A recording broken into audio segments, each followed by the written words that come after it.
Tuesday. Breaking news, we are doing this on a Tuesday. Hey, ladies and gentlemen. That's right. We got numbers. Very, very unusual Tuesday night podcast, episode number 528. Light 'em up, boys. Oh, yeah, hold on. I got to get that over here. I wasn't prepared. I was too busy doing things. Tinkering of the French toast whiskey here. Oh, there we go. Now, hold on. I failed last week because of a bad card, so to make up for it, hold on one second here. We're just going to start off. There we go. Tanuki-san. Yes, Tanuki-san. Yes. Delightful. And I will start by saying that I am not drinking Shanky's Whip tonight. Let's get rid of this fucking hat. Thanks to hold on. Settle down. Oh, right. Thanks New sponsor. to my immediate left, Sean Noel. and Sean, because we know nobody rode a motorcycle here tonight because it's crap out. What did you bring us tonight, Sean? What did I bring as far as in the glass, you mean? That's what's in my glass. That's what's in the glass. It is Uncle Charlie's French toast whiskey. Because now, literally, the naming of beverages has become who can outquaint each other. Right. And it literally has the cinnamon French toast, the cinnamon toast crunch font. Lightly co-opted. Yeah. And it does. And I will say this as a fucking enjoyer of Cinnamon Toast Crunch, Right? I'm going to tell you that they nailed it. You've nailed it. trained the They got audience to worship Shanky's, and now you're letting them down. Oh, yeah, yeah. Right. I had to throw a wrench in it. Look.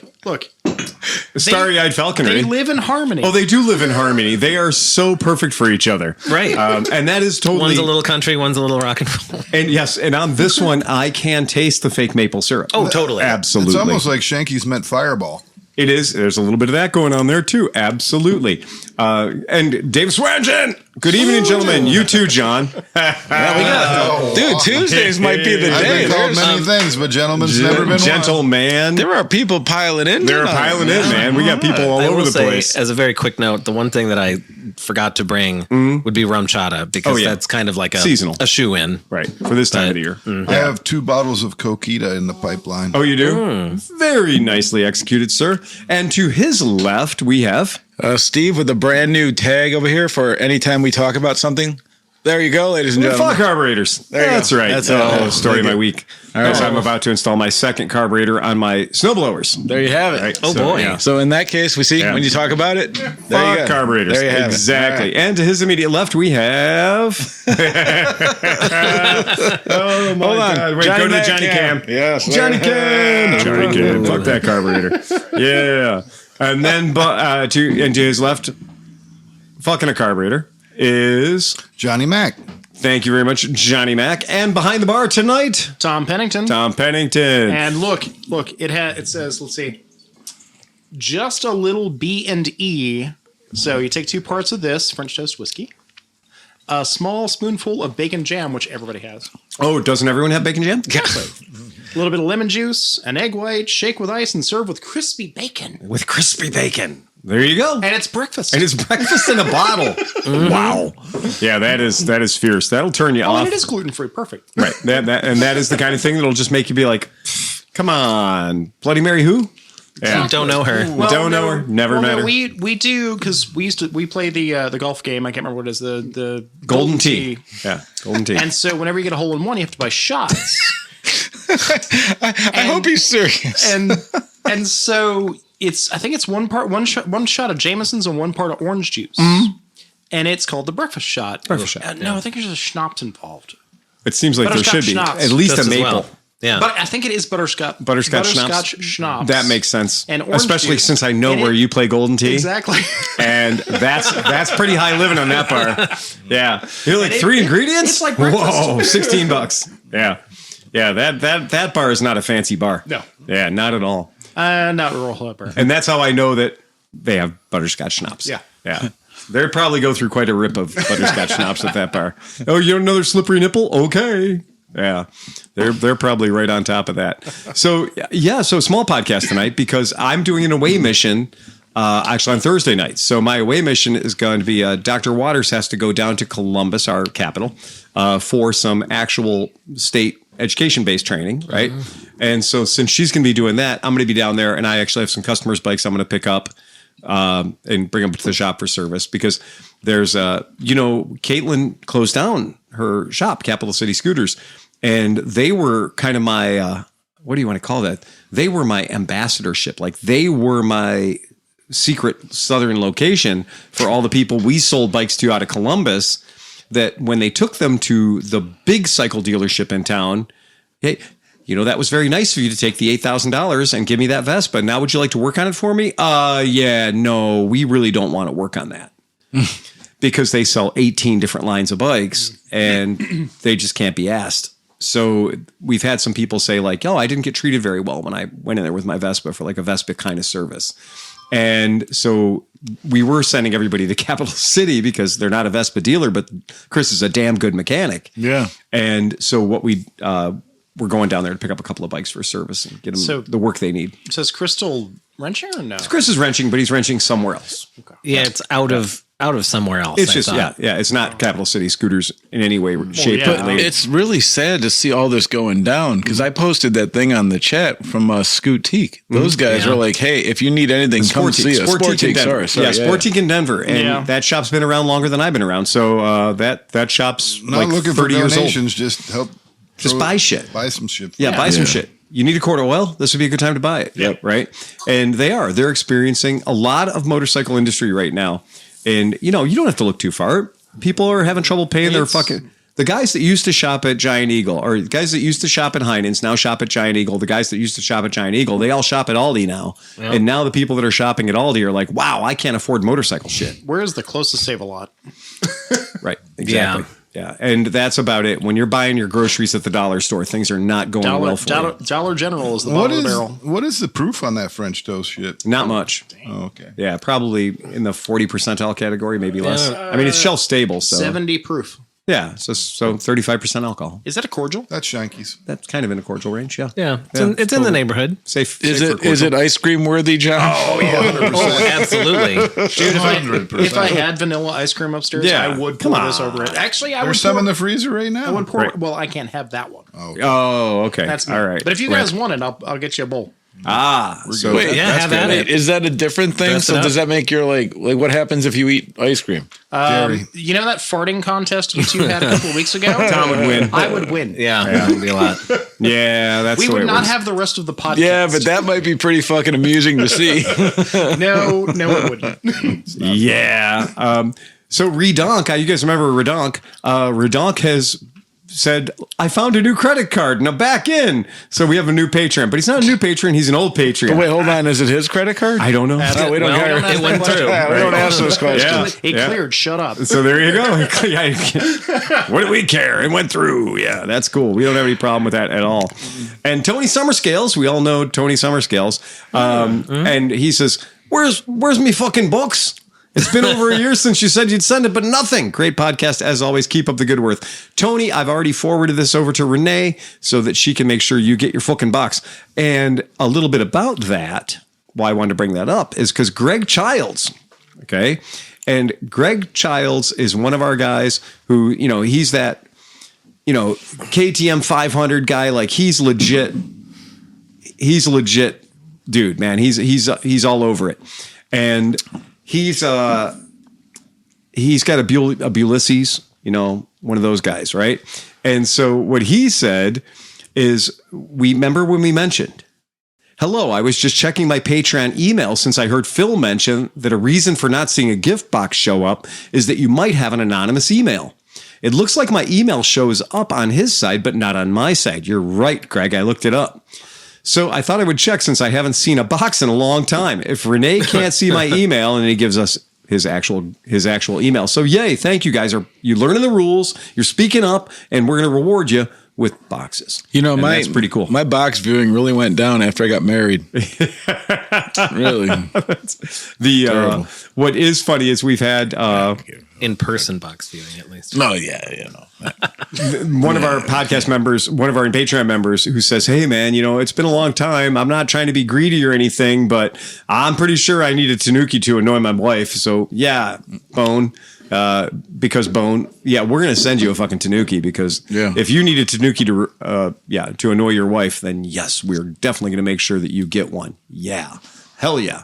That's And all it's good. a conversation piece. Has not been a person to my house, that hasn't talked friend, about? family, or foe, that has not asked, what is that on your mantle up there? Because I have it displayed prominently on the They mantle. call that displaying it pride of place. Right. Yeah, There you exactly. go. And I get to tell him. Literally on your mantle. And then I can take him to my live Tanuki. And So we had some kitty cats running around. We have one of our neighbor cats, this Calico, she's had some kittens, and they're adorable little black kittens. Oh. And they're running around my backyard setting up my motion sensors constantly. Yeah. So I was like, okay, I'm going to take one of my Blink cameras and put it outside in the back patio and make a cat box, one of those insulated, totes. So I throw that back there, and I'm like, in my neighborhood, these are probably indoor-outdoor cats. Like, these cats are probably getting 3 squares. Like 3 hots and a cot, probably, but they're just allowed to roam the neighborhood. they're just putting leather on the weekends. They are. got their Harleys, but they're dentist cats during the week. Exactly, during the week. Yeah. Like, look, we're renegade rogue neighborhood cats. Like the one time Garfield found his way into the hood. I'm a tough guy. Any lasagna? So I've been throwing a couple of snackies out there, leftovers and whatnot. Well, last night I had the 2 fattest raccoons I've ever seen in my life visit my little cat feeding area in my patio. Yeah. And I got them on the webcam. And the funny thing is, when the webcam turns on, when the motion sensor picks up, there must be a little tiny click that happens inside the machine. I got the blinks too. They click. Yeah, and there's a little click. They go. So when they click, both the raccoons look over at the camera as though they're posing for their glamour shots. It's fucking awesome, man. It's adorable. I want to see it. And they must be able to see the infrared when the infrared goes on. Oh, yeah. Because their visual spectrum's a little different than ours. And it was just funny because I was like, oh, there's motion detected in your backyard. And I have a screenshot of these 2 raccoons looking at me like, whoa. My little buddy has very different vision from ours as well. he might be able to hear the snap, Yeah. but he ain't looking at the snap. No. Yeah, that's a real thing too. So there is a message that we did get from one of our Patreons, Charles Dallahan. We jumped right into housekeeping. We're housekeeping. I like this. Right, This let's is take good. care of some stuff, man. Let's It's take care of some Tuesday. stuff. That's what it's for. Yeah. So a lot of you know, or maybe you don't know, that you can get a Montana license plate for your vehicle, even if your vehicle doesn't have a title. Yep. Okay. This is the 13th step of the 12-step program. So if you've tried or you decided, I like this motorcycle, but I don't like it enough to spend $400 with Saints engine or Saints title down in Chattanooga, I don't want to give Joe Casola $400 to give me a title. I just want to be able to drive it. Well, yeah, with Montana, you can actually get a Montana registration, because Montana is one of those tax haven places that doesn't care about, charging you property tax or go ahead. Right. No, Yeah. but dude, this is crazy you brought this up. So that YouTuber dude, Whistling Diesel, he's getting fucking, he got arrested for tax evasion because of Montana. Yep. Well, He bought a fucking Ferrari through there. And I think what happened is since it blew up and caught on fire and burned down, I don't think he ever registered it or something. So he never paid the sales tax. Rip. So they're getting him for tax evasion. But it came through at that point. Everybody started talking about Montana and how it's like a place where all rich guys that buy like Ferraris and Lamborghinis and stuff do it through there because there's no fucking taxes. In traffic, it will probably have a Montana plate. Depending on where you live. Yeah, Yeah. absolutely. And especially if you live in somewhere like Los Angeles or Vegas, where they hit you real hard for the luxury tax on those vehicles. Yeah. So I just thought, for the sake of fun, because they are cracking down on this and they are trying to close some loopholes. Here's the code, the way they have it written. You cannot get a Montana title without paying the tax if the vehicle is primarily used in another state that charges sales tax. That's what Whistling Diesel got wrapped up in, because he lives in a state that definitely charges sales tax. Tennessee. Okay. Now, if you're going to be using that vehicle in Montana, that's fine. And you don't have to pay tax on it because you're Montana, right? But if you're going to be using the vehicle in a state that does charge sales tax, which is a lot of them, probably most, if not all of them, okay, forming a Montana LLC is a legal way to avoid Montana sales tax on a vehicle. But this is only legitimate if the vehicle is actually garaged in Montana. Many states have their own laws that require you to register a car in your home state. regardless of your LLC's location. If you're living in Ohio right now, you should be paying attention to that. Okay. So it literally says, if you are residing in Ohio or Florida, right, then you cannot register the car in the location of your LLC because you don't reside there. Okay. And they are working on it. And I promise you it's happening.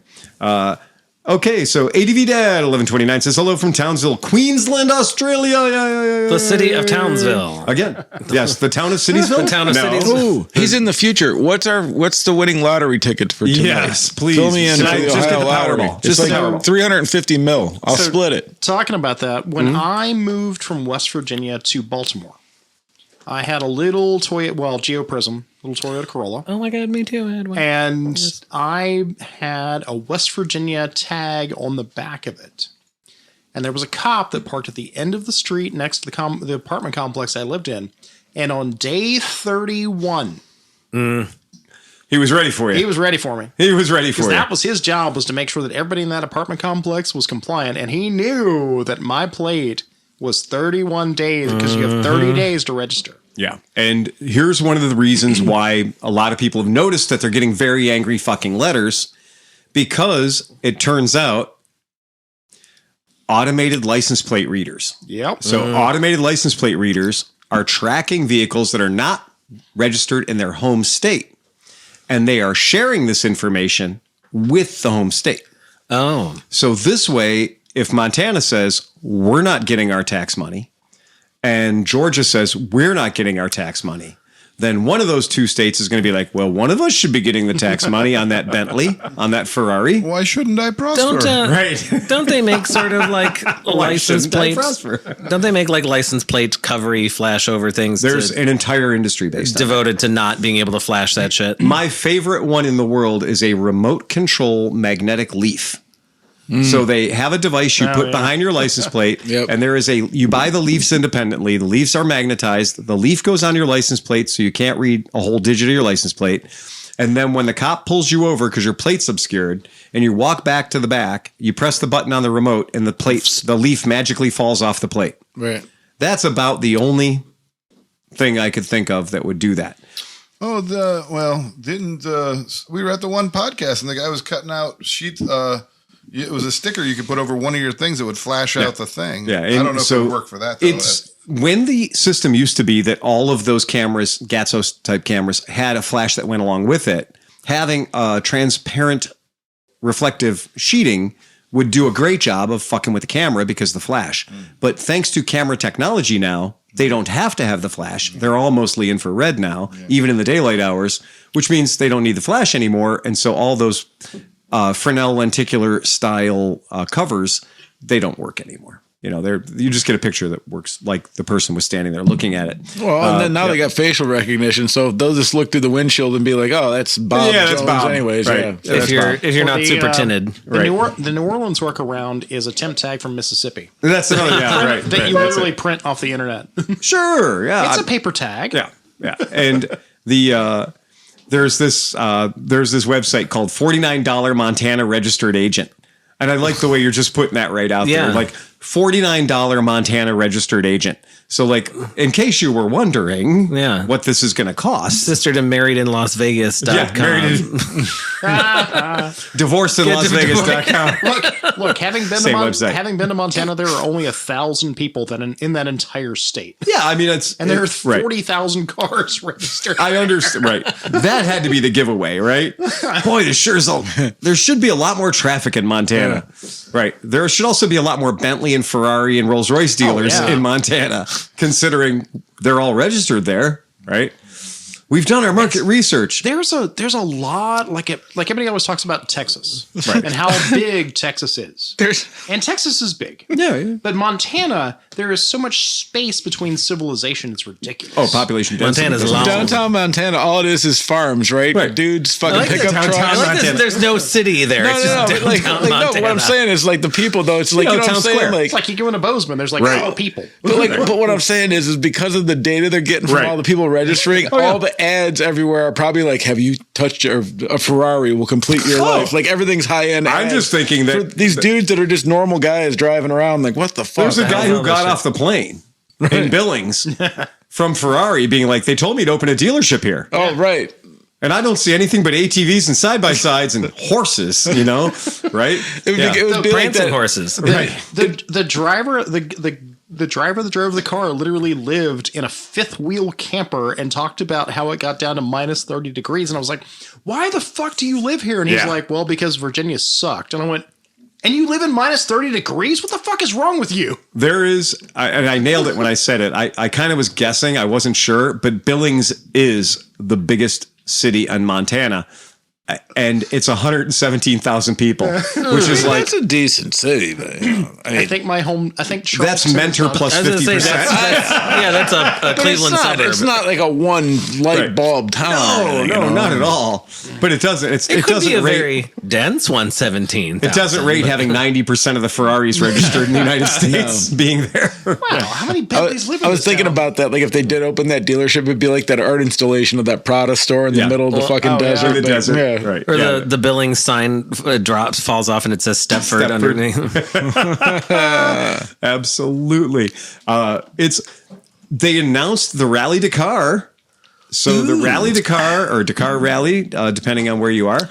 Rally Dakar. Rally de Dakar. Well, I'm happy to announce, or unhappy to announce, that the event this year, January as always, is not going to be anywhere near Dakar. Oh. It's not. I wonder where they parked Dakar. I can tell you where they've parked Dakar this year. So this year they've parked Dakar in Saudi Arabia. Oh, my. Oh, well, That's I a can't ways. imagine. I wonder why. Money, money, money.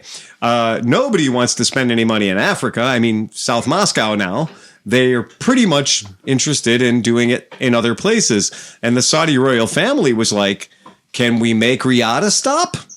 And they sure can. In fact, they've put the rest day there. So the rest day right in the middle of the race is in Riyadh.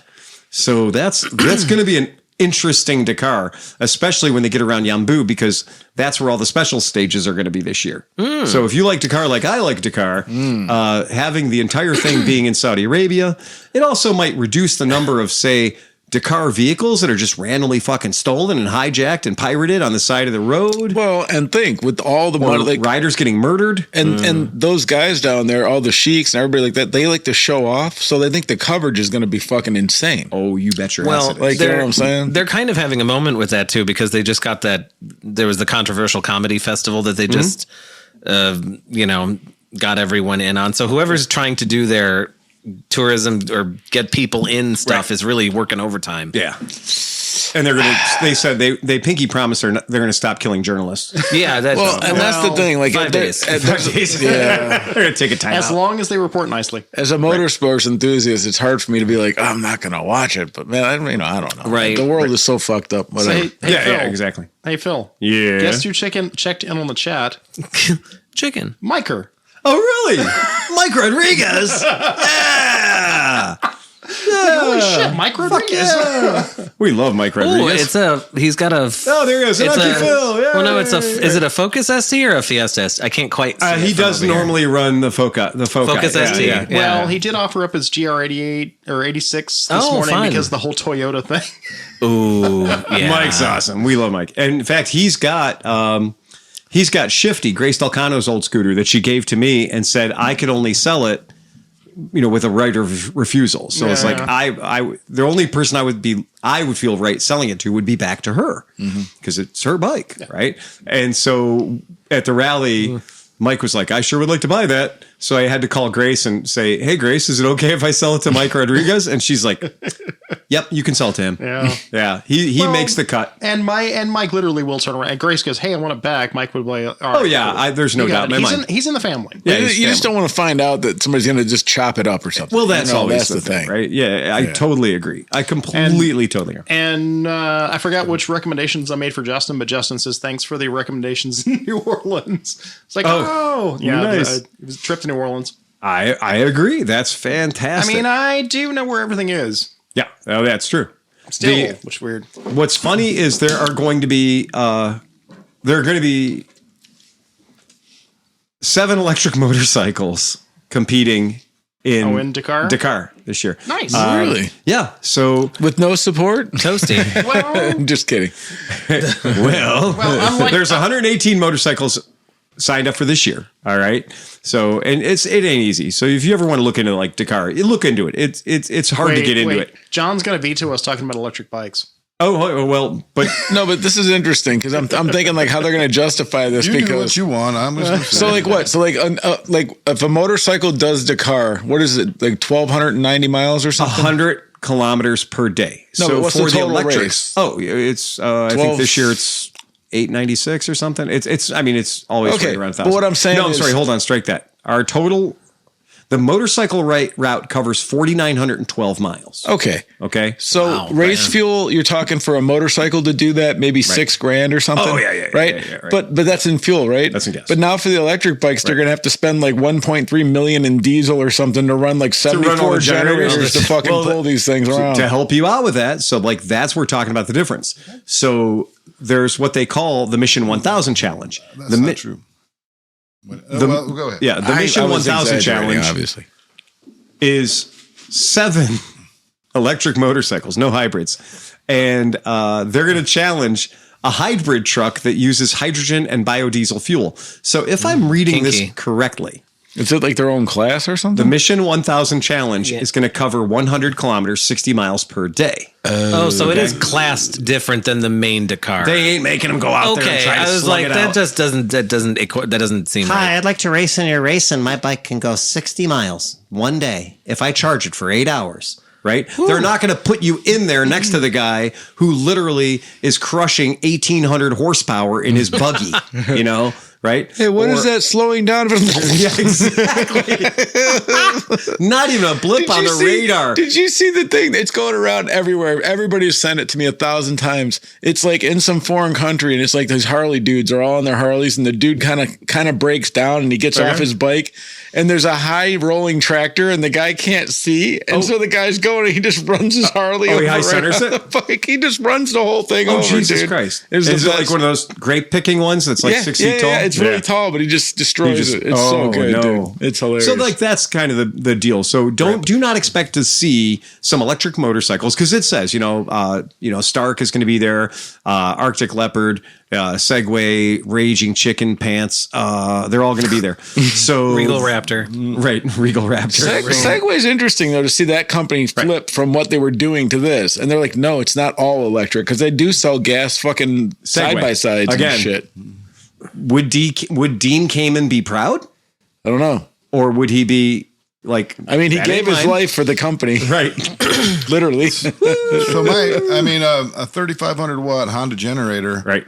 will probably do class 2 charging because you have a 220 outlet that's 30 amps 220. Oh, I forgot you were So Captain you- Cool.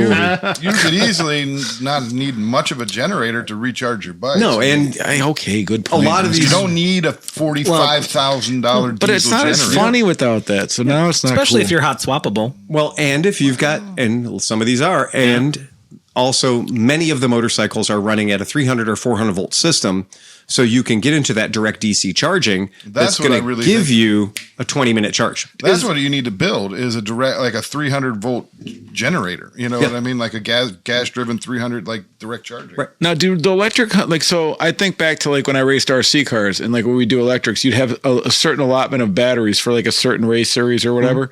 So these bikes, like, you just said hot swappable batteries.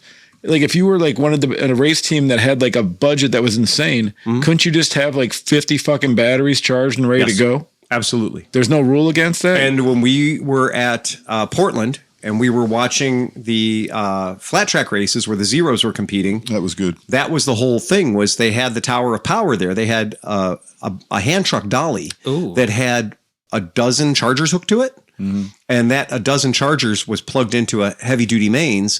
And so it was charging their 3.6 volt hot swappable battery packs. 3.6 kilowatt hours at 106 volts.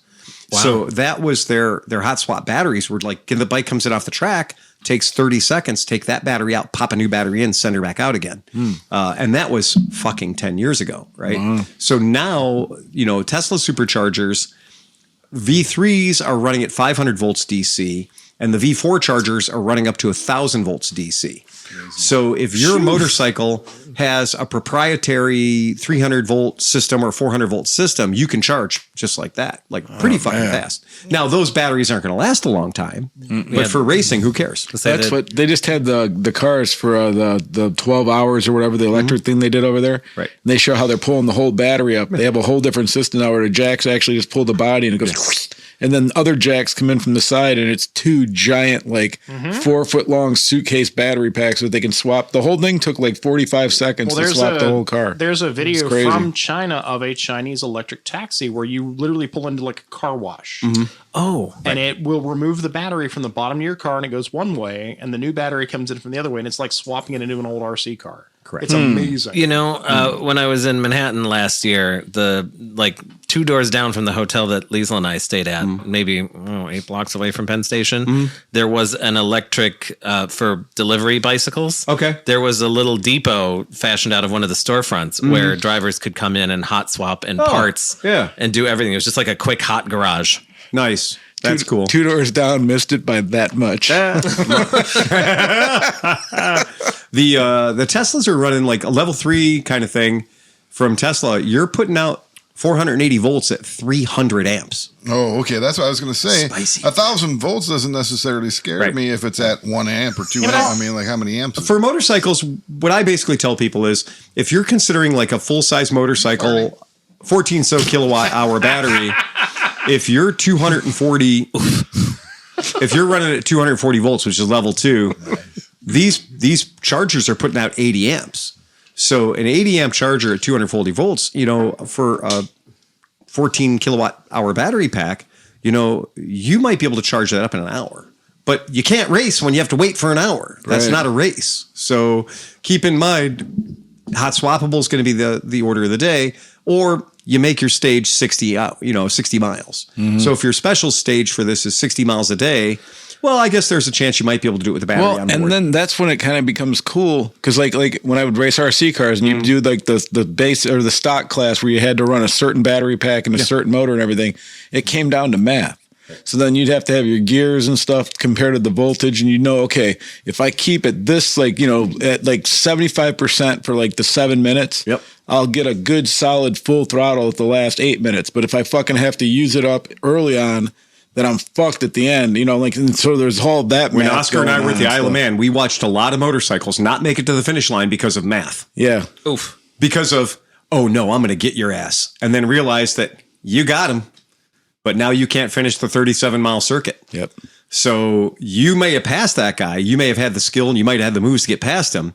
But if your battery doesn't last until the end of the 37-mile race, 35 miles isn't going to be enough to win it. That guy whose battery does last the 37 miles, he can pass you at 2 miles an hour and he still wins. And seeing that becomes part of the strategy and stuff is to know okay, and people would have different things. You'd have like settings on the ESC that you could double or triple click it to put it into a different mode. Braking. Like you want to slowly brake into the corner to regen. Right. You'd be like, oh, I'm on regen right now. Take it easy going into this corner. Yeah, it's a really interesting thing. It's an interesting thing to see anything that's a hardship.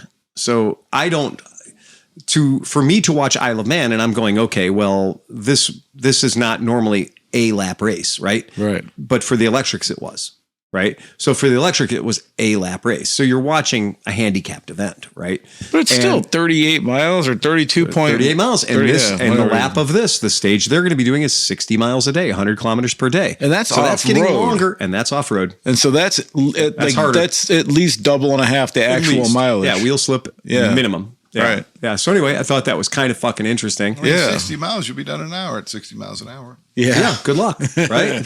Why pack a lunch? I'm just going to gone for an hour. I mean, honestly, some what could stages possibly go wrong. Some stages, I'd be done before breakfast. Yeah, some stages they are probably going to do 100 miles an hour. Right? Do you know what happened 10 minutes ago? No.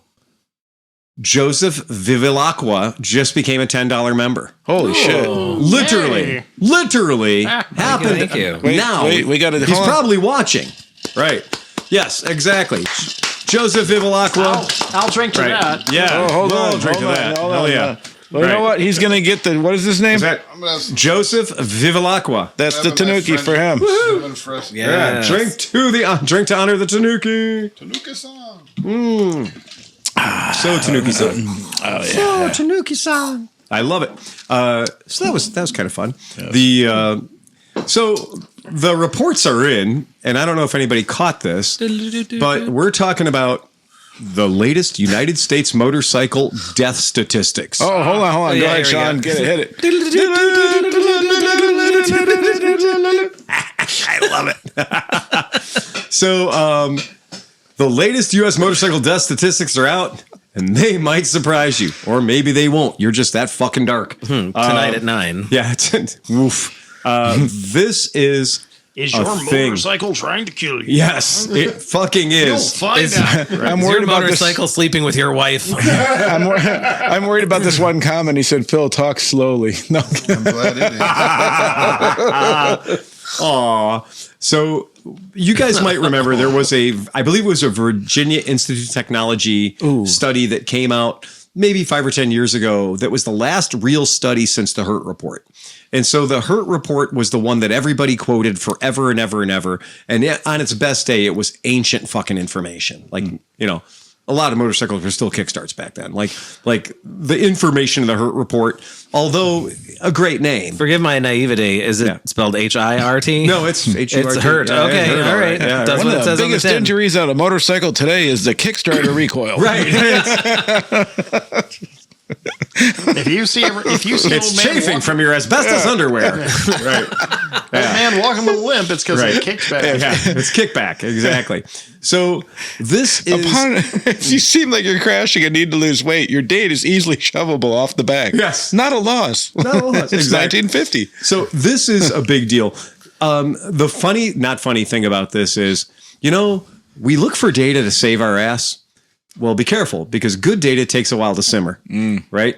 Good data has to be croissant. It has to be, it has to just steep in its own juices. But I like that because it generally means it's been checked. All right. Yeah. When data comes out too fast. When data falls off the bone. Right.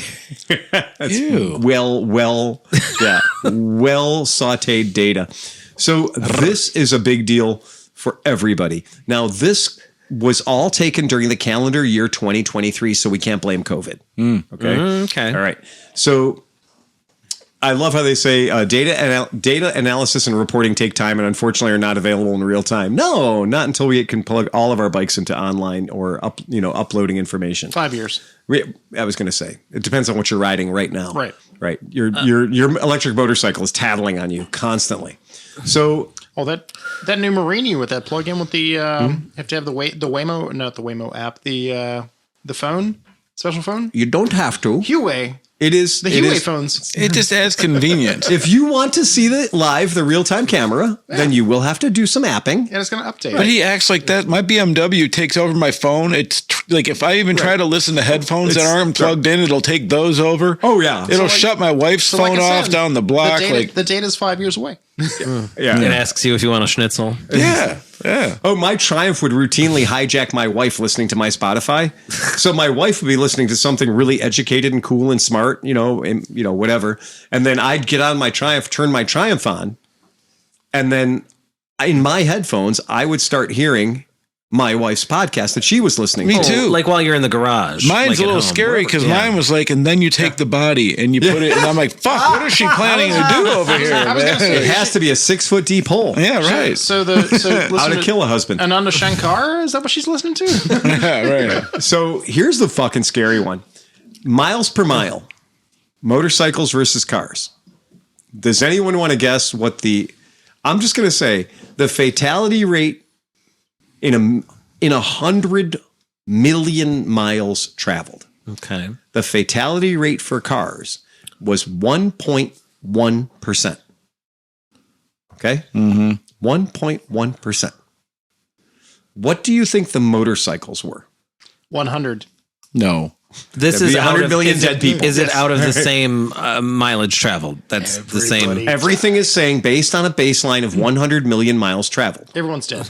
I'd say let's go with the Harley average of Sportster crashes at 17%. 10%? It's 31.39%. Oof. It's literally 30 times higher than cars. So your motorcycle is 30 times more dangerous than your car. I'm going to let that sit for a minute. They haven't seen my car. No, it's true. I mean, but like, see, like going into it, How many, like, okay, your shitty Civic. Yeah. How many airbags? Well, the light's on, so I'm not exactly sure how many airbags work. For a second, I thought you were talking to Sean. I was like, huh? So driver, passenger, and I think it might have side curtain actually. Certain it does. And yours probably has 8. It has a lot of them. I was gonna say, they're in there. It's got the knees too. Yeah, I got the knee bags. His turns into that foam capsule does. from a Stallone movie. What was that one? Oh yeah, Demolition Man. Demolition Man. Yes. Okay, so there's that before. All right. Go ahead. Okay, so other question, like I don't know if it's available clarification on data. So are they saying that this is just purely accidental or fatality reporting? We are talking death. We're talking death. I'm not talking dismemberment. And we're not talking about death. Is this all death that occurred on 2 wheels or death that occurred as a result of like no, actually, other accident we're or just we're going to get into this. Okay. Does it include death by root, Newt? Well, it does involve death by sitting on the back seat. murder by death? That's, I think, a very dangerous place. The numbers on slingshots included. What's that? Slingshots included. Says 2 wheels. 2 wheels. Perpetually says 2 wheels. but then Okay. do they have it down to like how many people were intoxicated out of all that and stuff? They do. Oh, good. So Okay. you might want to look at this link. If you're sitting at home looking at this, go to the show notes because we put the show notes up on our Facebook and also on the listing, the YouTube description. We put the show notes up there. So this page I'm on right now is there. Okay. In 2023, 46% of 2-vehicle motorcycle fatalities. Now, this is going to come into a thing because there's 1-vehicle motorcycle fatalities where I do something stupid and I kill myself. Okay. And then there's 2-vehicle motorcycle fatalities. Okay. Of the 2-vehicle motorcycle fatalities, 46% involved somebody turning left. Oh yeah. Yep. Okay. Youch. That's a huge. You might want to live like a life like a UPS driver and only make right-hand turns. Well, that or just be aware of it. And it's sad because a lot of the videos you see on YouTube of these kids smashing and crashing is all the left, and then they complain. They're like, "Look at this driver." It's like you have to assume the drivers are fucking idiots. I've seen 3 in person. Yeah, where a motorcycle operator had a car turn left in front of them, but that car that turned left in front of them was assuming that motorcycle operator was going 35. right. And they would have plenty of time to make that left-hand turn. Yeah. And in the case of the 3 that I saw, the motorcycle operator in question was going over 70 miles an hour. Yep. So it was fucking terrible. Well, and that's the thing too. It seems to be like a thing where these people are going like balls out in the middle of traffic, even slow traffic, and it's like you're just asking for fucking problems, man. Well, like so I watched a thing earlier today about somebody splitting lanes. Okay, cool. You were splitting lanes, and then some jackass comes up from behind him at 100 miles an hour while he's splitting lanes, clips him, knocks him down, and then dude like goes cartwheeling through the stoplight. Yeah, splitting lanes is no fun if you're playing by the rules and maybe 10 or 15 over the guy that you're splitting between. Yeah, which also scares the shit out of me. But then the guy behind you is Johnny Lightning. Yeah. He's lane splitting at 100. Well, guess what? Yeah. That's a bike on bike crime. Exactly. So that's not great. So that's no great. Okay. So 46%, way too big. Okay. In 2023, the Department of Transportation reports that 3,419 fatal crashes involving a motorcycle and another vehicle occurred. That's a lot of bodies. Yeah. 3,400 bodies is a lot of fucking bodies. Okay? That is a lot of bodies. And that means, simple math, that means 1,573 people died from a vehicle turning left in front of them. Now, it doesn't say how fast they were going when the vehicle turned left in front of them. We're not passing any judgment on them. No. We're just saying that 1,573 people are dead because of left turn discipline. whether on the part of the driver or the motorcyclist. Now, let me ask you something. Like, not that you would know. I'm arguing for traffic circles, by the way. But okay, so like not taking into account the whole. Well, Sean, you might know. So the MSF course that you just took. Yes. So besides like the technical skills and stuff like that, did they talk to you about things like when you enter an intersection, what you should be doing, what you should be looking for? Because like I don't know, because I know when you go for your license, that's not really on the test. Yes, they definitely did in the classroom section of things go over like best practice for those situations. And they also did discuss the statistic that 46%, I want to say, is something that they brought up very handily with the left. They were like, left turns might kill you. You've got to be careful. Good. Okay, good. That's good to know. They're actually including that. 2 vehicle crashes. Paint a picture for you. 2 vehicle crashes, 79% of those 2 vehicle crashes, fatalities, head on. Frontal impact. Frontal. Now, rear impacts, 6%. That is massive. 79%. That's a head-on collision. So that might mean not turning left necessarily. Head-on collision on the part of the motorcyclist. That means that Timmy was driving 100 miles an hour down Lake Road and ran into the back of Mommy driving 35 miles an hour down Lake Road. Or across the lane. The fatality was a frontal impact. Got it. To Timmy's crotch rocket. Got it. Okay. So that means the front. Somebody crossed the double yellow, and now or 2 people crossed the double yellow. So it could be the both vehicles were pointing at each other. It could be that both vehicles were pointing eastbound or westbound or whatever. But the point being, it was the impact to the front of the motorcycle that caused the fatality. Yeah. Okay. And that's a big deal too. Frontal impacts, 79%. So that to me says not enough clear distance ahead. Yeah. Okay. So if you have enough clear distance in front of you, your likelihood of hitting the thing in front of you is very, very low because you have time to alter your trajectory or apply them brakes, right? Well, and that's the thing too. A lot of the videos you see these kids smashing into shit on the tube. Oh yeah, you do. They've had and there are some that you're like, God damn, that came out of nowhere. And I feel bad for those guys, but there's a lot where you're like, dude, I could have called my mom, let her know it was going to be late and still hit the brakes and stop before I hit that car. You watch the video and you're like, whoa, why are you not on the brakes? Yeah, like a long fucking time ago. A lot, and you're right. A lot of times I watch this stuff and I'm like, how new are you that Panic. you were? Yeah. Deer in the headlights. And see, a lot of that comes from us not having licensing tiers and stuff, which I know we're going to sound like a bunch of old just fucks, as well. But, and I find this to be the case with people in cars just as well as maybe bikes, but not getting to know your vehicle well enough and what it's capable of, knowing what your braking capacities are,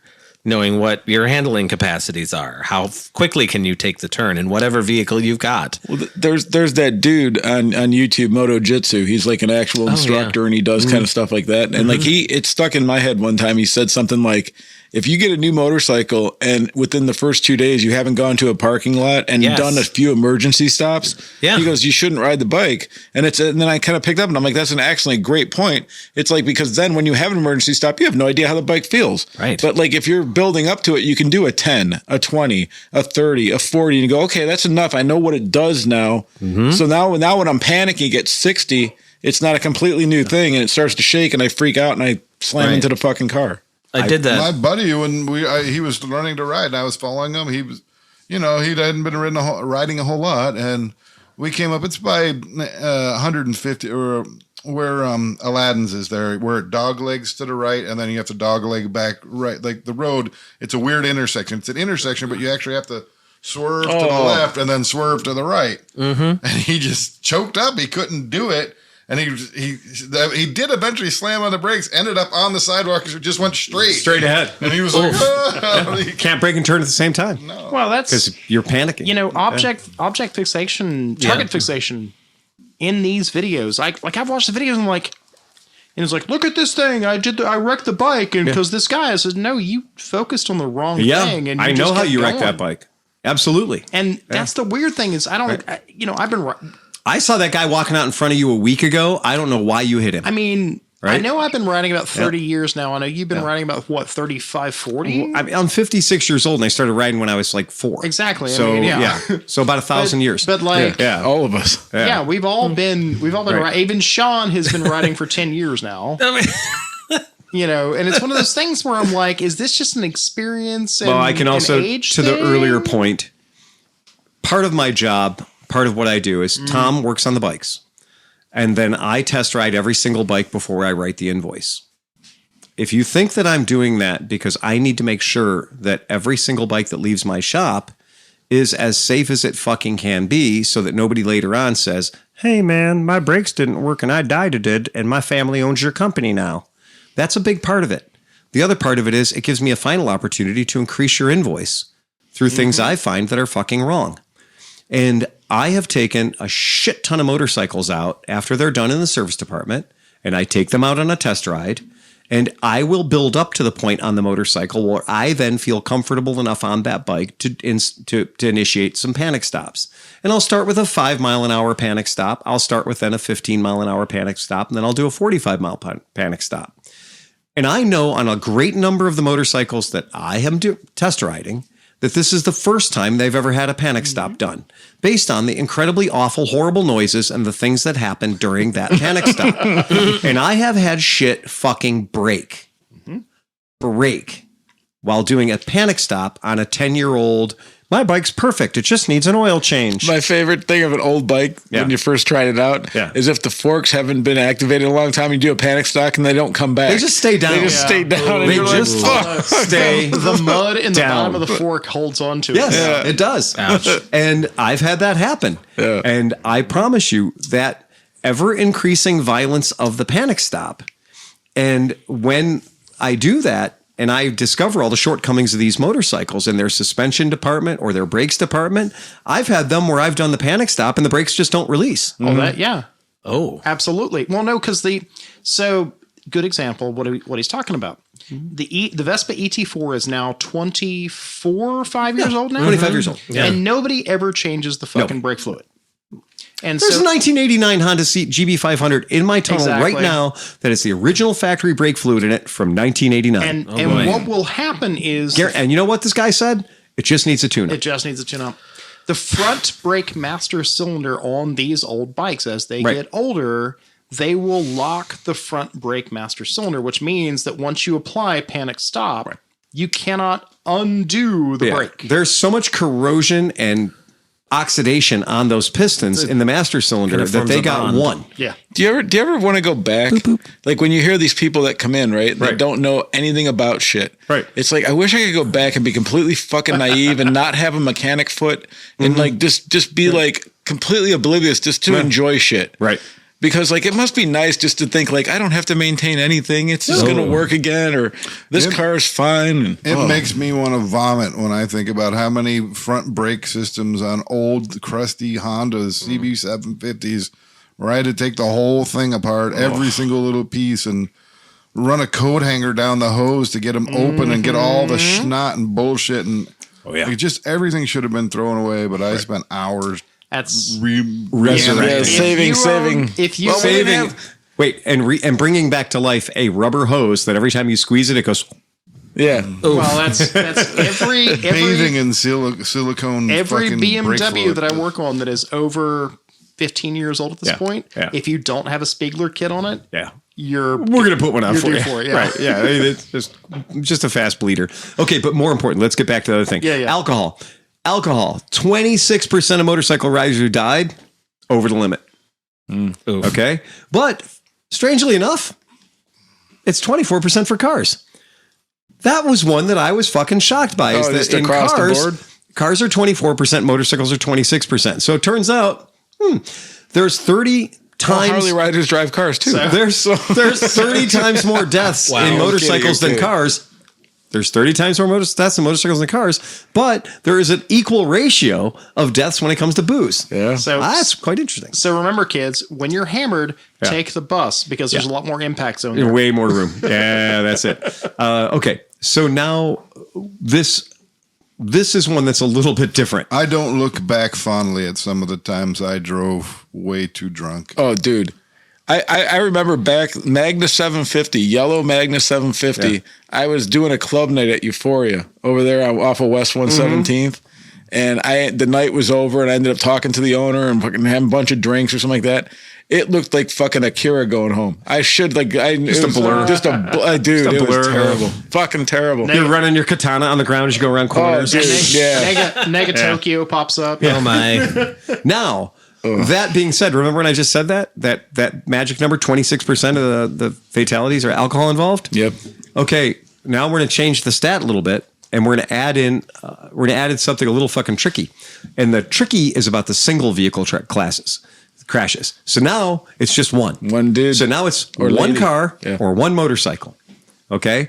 So now it's a one vehicle crash. Now, all of a sudden, in the single vehicle crashes, that number goes from 26% up to 41%.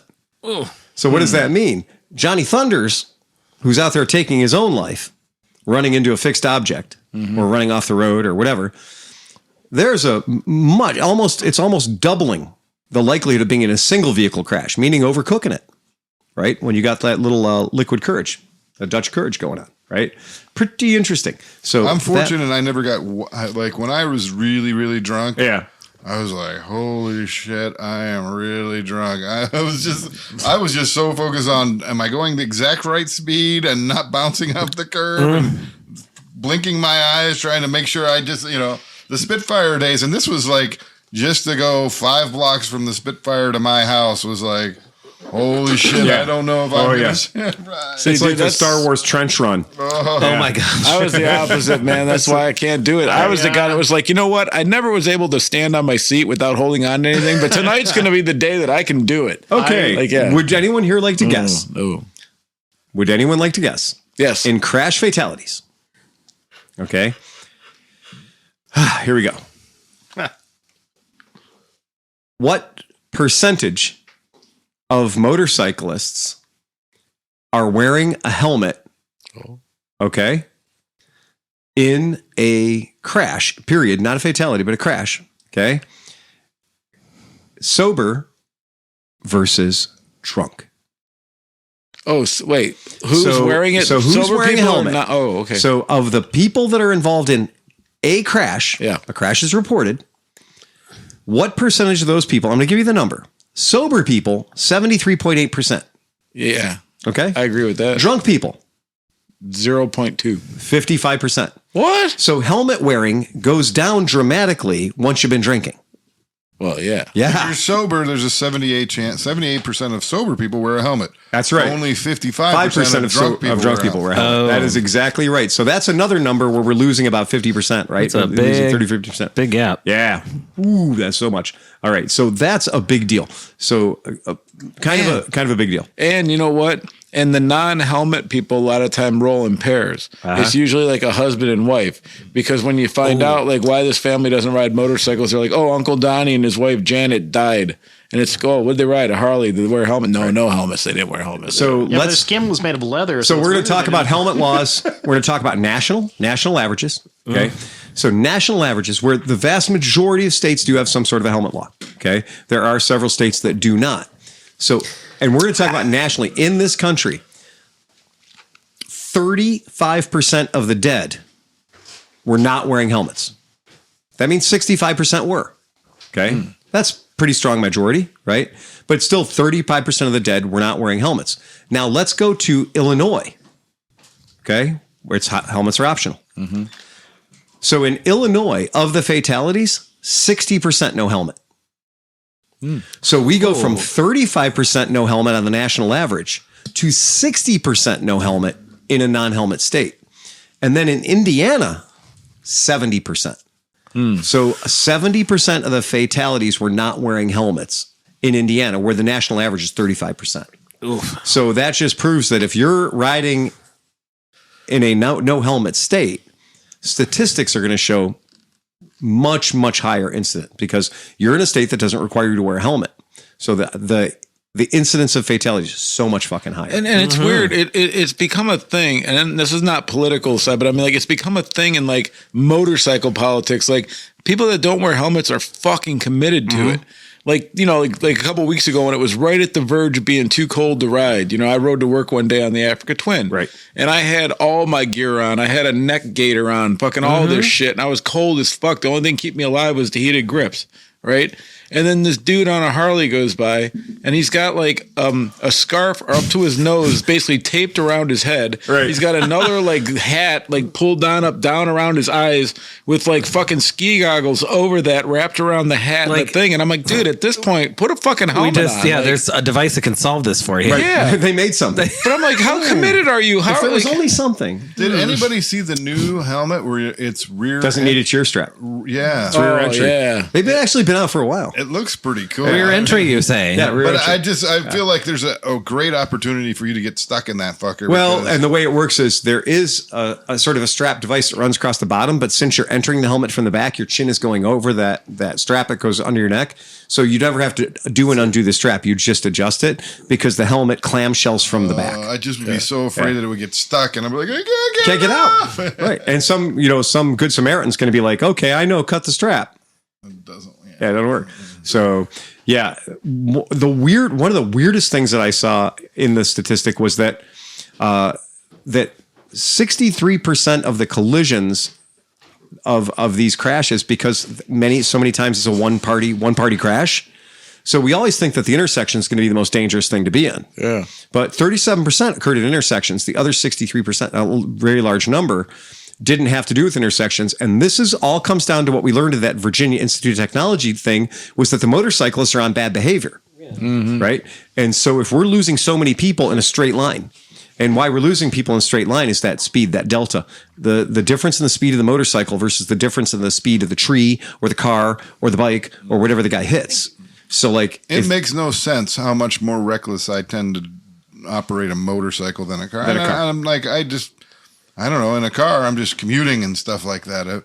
But I'm on a motorcycle. I'm out for the sport of it, and it seems like, But I also- especially that last 5 to 10 minutes, like, let's ring her out before we drop off the highway and park it. Most accidents happen within a mile of your house, Yeah. right? And why is Sure that? do. Because I know these roads. But you got man at night out by me, like in the middle of fucking nowhere. It'll be like a work night. I'm going to bed. I don't give a fuck what people do, but it's like the time when like maybe like if I'm riding, I won't maybe whale a throttle down somebody's street, and somebody will pass my house doing like 190 miles an hour, and I'm like, I wonder if they know that there's a turn exactly like a half mile up the road, and I'm always waiting to hear a big like just crash. Oh yeah. But like, I really think a lot of times at night, people like lose their fucking minds on motorcycles. You see fucking like people not controlling their shit, going so fucking fast everywhere. It's like a common, I mean, more than even back in the day. Oh God. Yeah. No, because it is. I mean, there's a subtopic about like YouTubers that are killing themselves. Yeah. Because of the clicks, of the likes. They're going for the lulz, right? And they're out like, here's me and my camera, so I'm pushing it harder. I want to be harder than the other guy.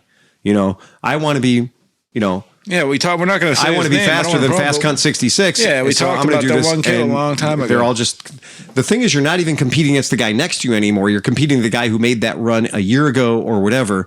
And that's really dumb now because you're like, okay, well, there's just too much brinksmanship. There's too much one-upmanship. Yeah. Okay, age. Let's talk about how old you got to be. Uh-oh. Okay, if you're under 29 years old, 30% of the fatalities.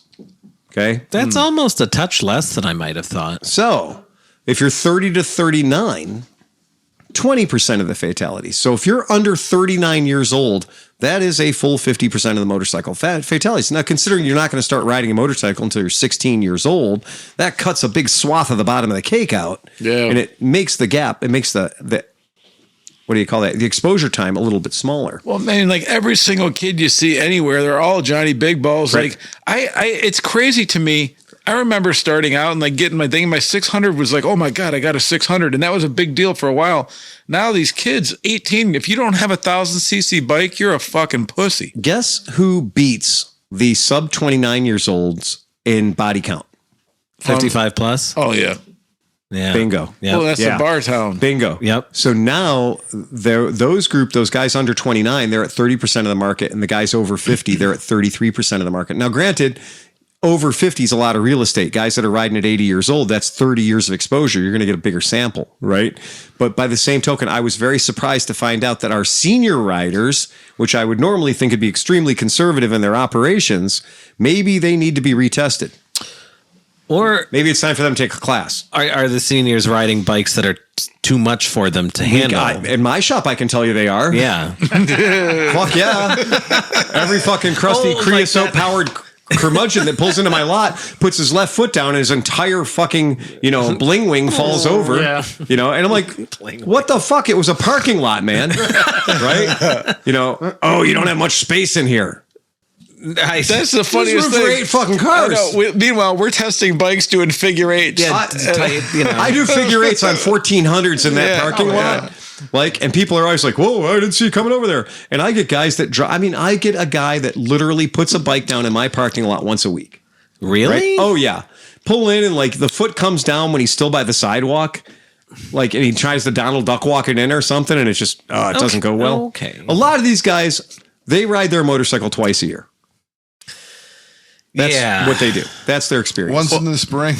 Yeah. And then They bring it in for the oil change, right? And then they bring it. They wait for and Labor Sundays Day. you come out to the driveway and then you pull out your spray wax and you fucking hose it down and you wave the neighbor. Oh, look at he still rides motorcycles. Yeah. Are they riding 91% of dead passengers? Oh, Female. Yep. sure. Let me tell you what isn't 91% dead drivers. Yeah. Okay. Yeah. So this They know is they're going to crash. big deal. So in the case of drivers, you take that body count, which the body count, like we said, is over 6,300 people. Of the 6,300 people, a full 96% are males. Only 4% of the motorcycle deaths are females. Operator deaths. No. Total? Rider deaths. Female being... rider. Right. Like it says, motorcycle death by sex, by gender. So for the 4 ladies listening... Whether you're the driver or passenger. Got it. Okay. So, Yes. the 4 ladies listening, don't be a passenger. Well, so this is a bad scene because if you're the motorcycle driver, that penis is going to make you 50 times more likely to get in a crash. Right. And now Okay. Or not 50 times, but about 25%. Or 25 times. So about 25 more times more likely to be in a crash if you have a dick. Mm-hmm. If you're in the front seat of the vehicle. This number to me was the most staggering of all of them. That of all the motorcycle fatalities, meaning on the motorcycle, right? Not in the car that the motorcycle hits, not in the person that the motorcycle hit, but on the motorcycle. 4% female. Now, you move that rider to the back seat, that goes to 91%. So you take your female driver and put the female driver in the back seat, make the female the passenger, put the guy in the front seat. That's where 9% male passengers. So only 9%. If you're riding nut to butt, no homo, right? The guy in the back seat, 9%. All right. If it's a female in the back seat, 91%. I think that statistic speaks to how very little time men spend on the back of motorcycles. And how little time a lot of these guys, I've seen dudes, when I used to work at North Shore Yamaha, I'd see a kid that had no right buying an R1. Right. Buy an R1. And then later that night when I was out doing dumb shit on my 900s, Right. pull up with a girl on the back. Neither of them are in helmets. Fucking anything. And you're like, dude. Temp tag this wide. Dude. Car temp tag on the back. 1 day old. I told my kids, because obviously they grew up in a family, well, not a family, but they grew up with me, Right. loving motorcycles. Right. My current wife, my old one hated them. But anyways, and I told them, I was like, if you want to ride, I will assist you. If you want to get a license, I'll help you get a license, whatever.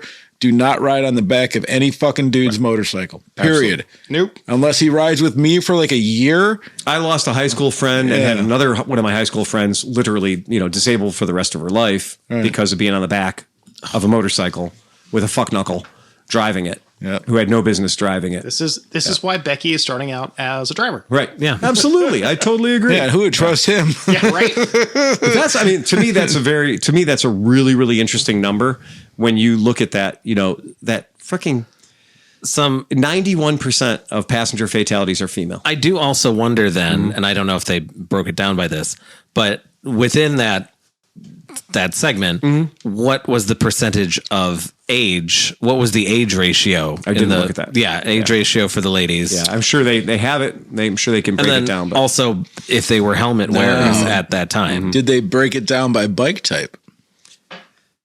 I'm sure. no, I mean maybe somewhere they did, not in this one. Right, not in this one. So yeah, so it is a very this is the second note that I put in the show notes. There's two different show notes regarding these statistics. This is the International Highway Safety Research fatality stats. So we can go through here. It is bonkers the way the numbers on this is, but it's also bonkers if you want to look back. Sleepy, if you want to throw this image up on the screen, because this image to me is just crazy.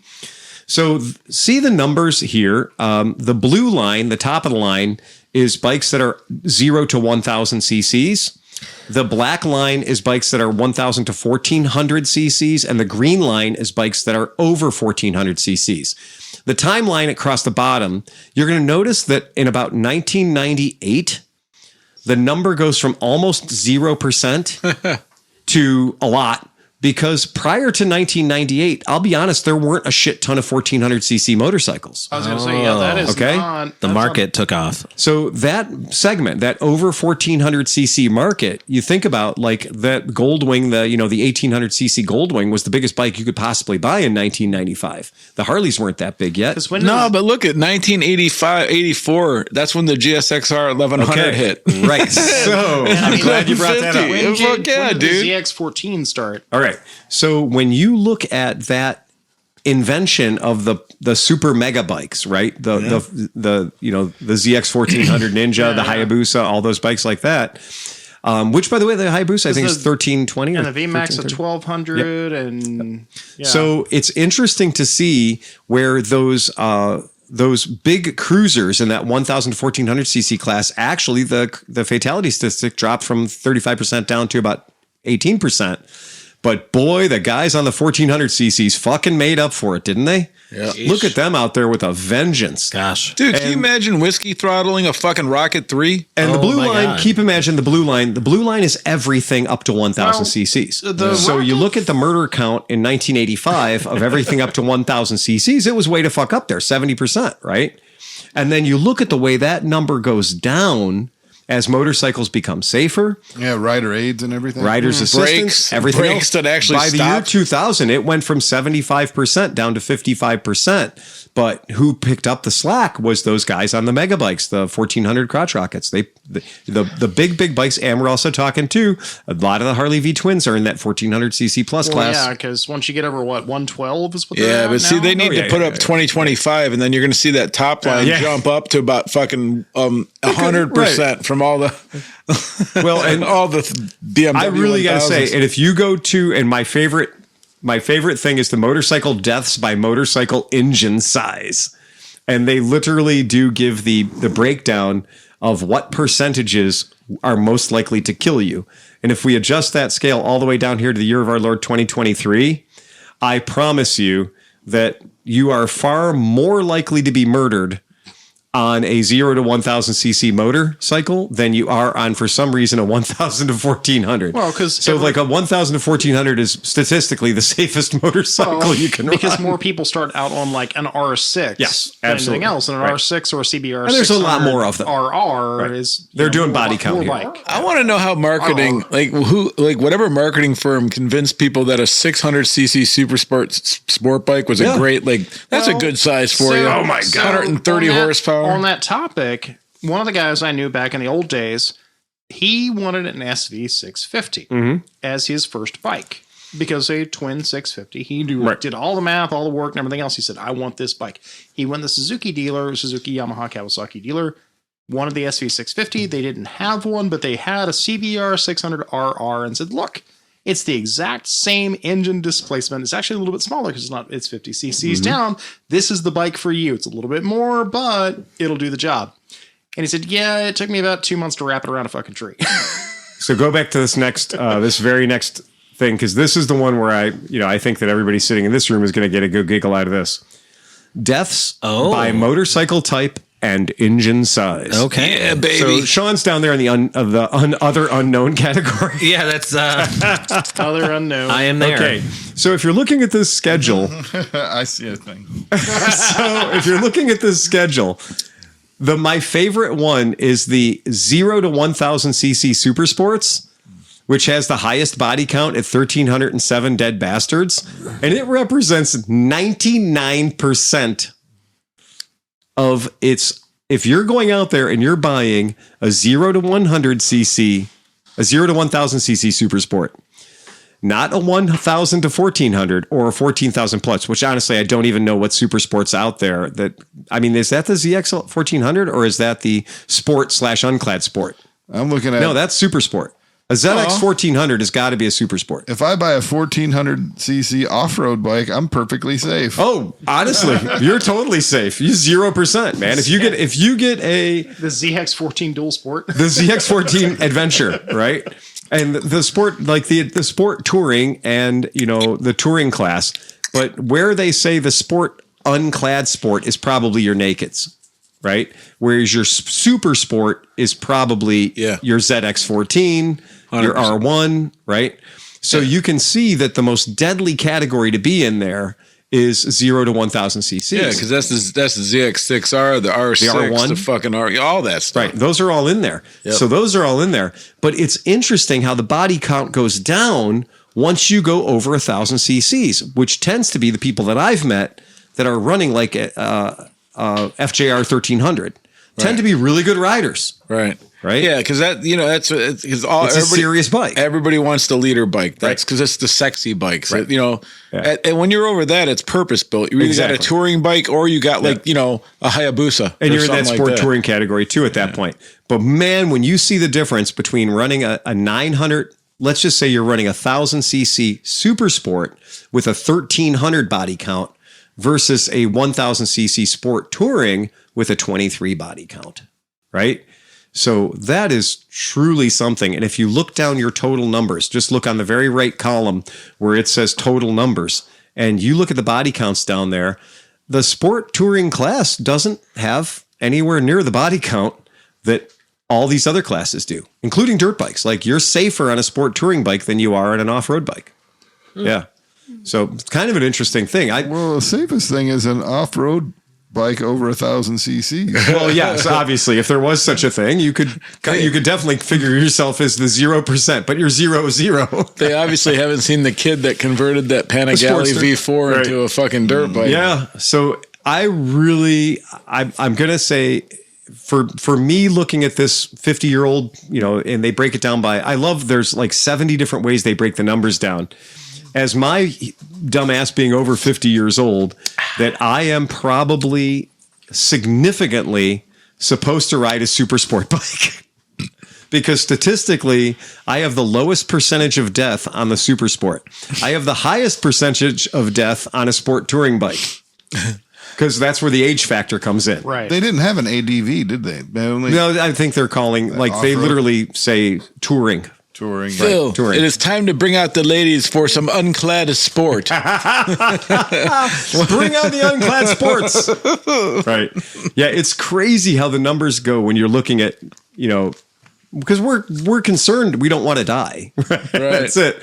We just don't want to die. Like dying sucks. Dying is not a good thing. Statistically, this is how you know Phil's not a millennial. Right. Statistically the least likely to die in January. I think we saw that one coming. Yeah. Yeah. I think 47% of the deaths occurred on the weekends. After 6 p.m. Interesting. That's because they don't do my commute. Holy shit. And it usually follows the phrase shots. Hey, Timmy, let me ride your bike. That one. Drink this first. Yeah. ATV rider deaths have gone up dramatically. That is something that. Well, the other thing too, because you're talking about there's a lot more of them out there. As I was going to say, the numbers that are going out there are the number because we in 1982 when we were driving those dangerous ass 3-wheelers, right? Raise your hand if you survived the Tri-Zinger, right? My first actual motorized thing. Fucking scary. Oh, dude. It don't go where you point it. No. The fact that the body count for ATV was only 35.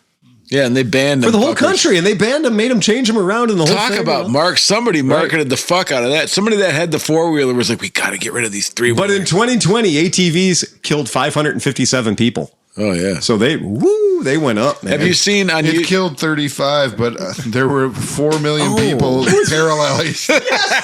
missing an entire leg?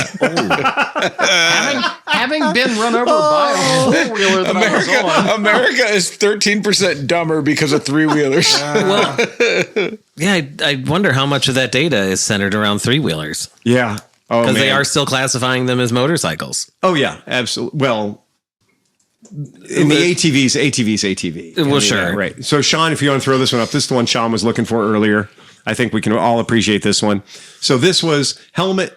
Oh, I'm sorry. That's ATV riders. Sorry. Doesn't count. Doesn't matter. We're not going to bring that up. We're not going to talk about that. That was, I was going to say. It's not that kind of show. Yeah, it's just not what it is, man. It's just not what we do. Anyway, those statistics are terrifying. I mean, the number of statistics. We should have had that for Halloween. The number of statistics for side-by-side riders that are going to get killed at Mid-Ohio. Oh, that's what I was going to say. Yeah, right. So there's videos. They're really entertaining. So, like, you know, Wellsville. Have you ever been to Wellsville? Oh, sure have. So if you're listening, you don't know what Wellsville is. It's like our local, like, crazy off-road spot. Like, you go there on big weekends. There's like 30,000 people That's where the climbing. cornflake guy's from, right? That's the road to Wellsville. Yeah. Yeah. But yeah, the shit that goes on in these places. But there's kids that have, like, you know, like their YouTube channel is all videos from Wellsville. Yeah. And they'll have, like, the collisions. They'll just show the people, like, at night just slamming the fuck into each other. Like, one dude goes to climb a hill at like fucking 8,000 miles an hour, and some dude crosses his path, and it's like hillbillies with no helmets. That's what I was going to say. Yeah. Right. Let's call it what it is. It's hillbillies running into hillbillies. Yeah. At a 7% hillbilly on hillbilly crime. 7% ABV. And Speaking yeah. as a hillbilly, nothing of value was lost. Yeah, I promise every time I go there, that is one of those ones where I am just like, okay, it is to be a long-tailed cat in a room full of rocking chairs. Just going from point A to point B is fucking dangerous because these guys in these crawlers and mud buggies and shit like that, they can't see anything. No, but the best part is the dudes that have, like, you're like, hey, that dude got the new KTM 500 SXE fucking, yeah, he's got nitrous on it, yeah. And then he goes to try to climb a hill, it launches fucking 87 feet in the air, and then just fucking breaks all the way down the hill. And that's just the game. That's just the way you roll, man. Or when that 400-pound motorcycle with the chain for the back tire goes into the crowd just looking for sheer bloodlust. They got, like, the net guys. They throw the nets guys with at them hooks trying and nets, to yeah. And they're like, this is the running of the bulls uphill. Yeah. Yeah. This is fucking terrifying. Okay, so Look, swears and knows. Wellsville is crazy. Oh, it is fucking crazy. So in the what do they call that? Clickbait column today? Yeah. In the clickbait column today, Vietnam to ban gasoline motorcycles by 2026. Yeah, right. Okay? And I'm like, the fuck you say? Vietnam? Are you kidding? Like the scooter capital The of Vietnam? Because what I know about Vietnam when it comes to small engine vehicles is that's where they all are, right? Yeah. I've watched Top Gear. I know how it works. Well, maybe they mean By they're the way, gonna, best episode of Top Gear ever, the Vietnam special. Maybe they're just going to ban them coming in, so like it'll turn into Cuba, where people are just going to keep the rest of them running forever. So no, in fact, it is not all of Vietnam, but it is Hanoi. Oh. So for Hanoi, and that is, by the way, that's so annoying. Not taking anything from them. That's still like 6.5 million vehicles, right?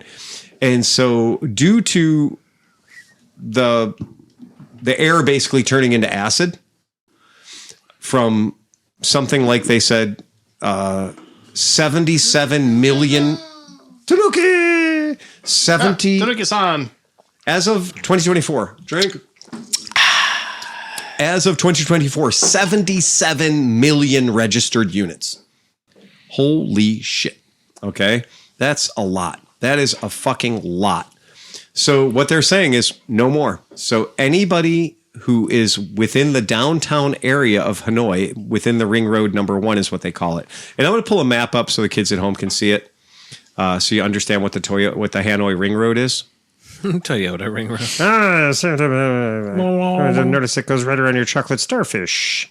So yeah, when you go ahead and pull that map up, so when you're looking at the Hanoi Ring Road, so everything that's in this middle area here keeps popping up. what's the Tonkin Spa massage? Yeah. It's a big deal. How you doing? You want happy ending? Right. Yeah.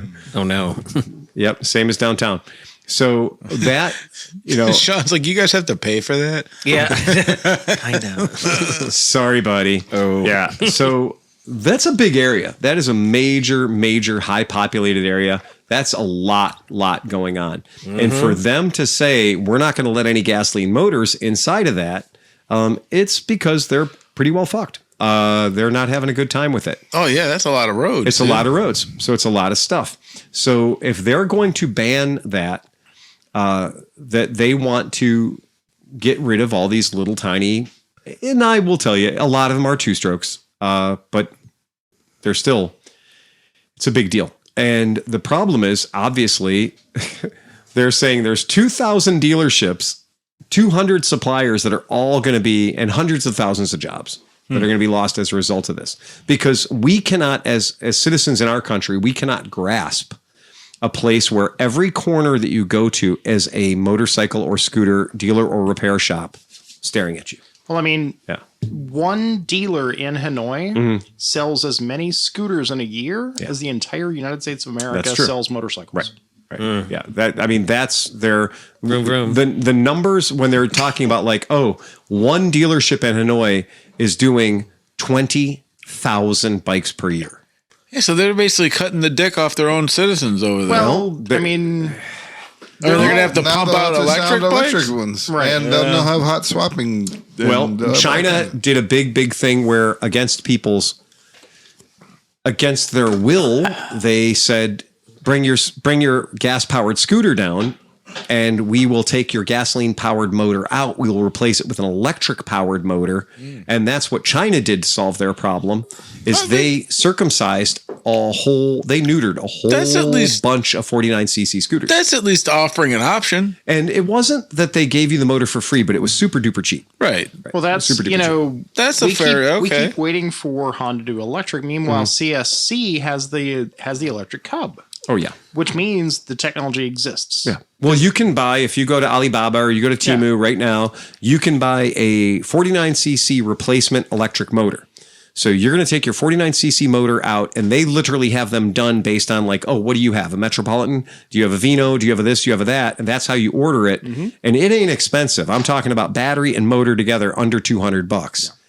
And I wish that fucker for the Vespas was that cheap. Well, No, it ain't. I looked in. Bucks deluxe, And man. the problem is that the most expensive part of that entire arrangement literally is the battery. Of course. Because the motor is easy. The motor's cheap. Yep. And I priced out one time the SIP kit for the electric conversion for a vintage kit. I priced that out off of Alibaba one time, and it was about 3/4 of the cost from SIP. Right. Because somebody wanted that. They wanted the hub center, whole 9 yards. And you actually gave Oscar? Oscar, thank you. Yep. My brain went sideways. Yep. The hub center motor from a For new NIU. Yep. That's in my garage right now with his swing arm. Oh, really? Well, no, because it's going to go in his thing. Be fabricated. Yeah, but so we were looking and trying to make it. So then I figured out that we could probably do it with a monkey swing arm. Because the one that I'm going to be doing on my CT70 would fit his thing. We just have to modify the front. Oh, that's cool. So that thing's actually at my house right now. So we're at some point all moving forward to continue getting Oscar's way to go on the road. Yeah. I think that's a great Well, thing. the good thing is once he finishes that, I can pull the Heinkel out of the Raptors. He can do that too. So I got a whole other new sitting there. Yeah. Yeah. Well, somebody needs to take that Neo because that's the Evo. That's the fast one. That's like the 65 mile an hour Neo. Do you I was have in one Ger- left over? Yeah. Oh yeah, no. Oh. When I was in Germany, I really, really, really almost considered stealing the batteries out of one of theirs. Yeah. I was like, Well, fuck that, let's go. you're going to go to German jail for 5 years. No, right?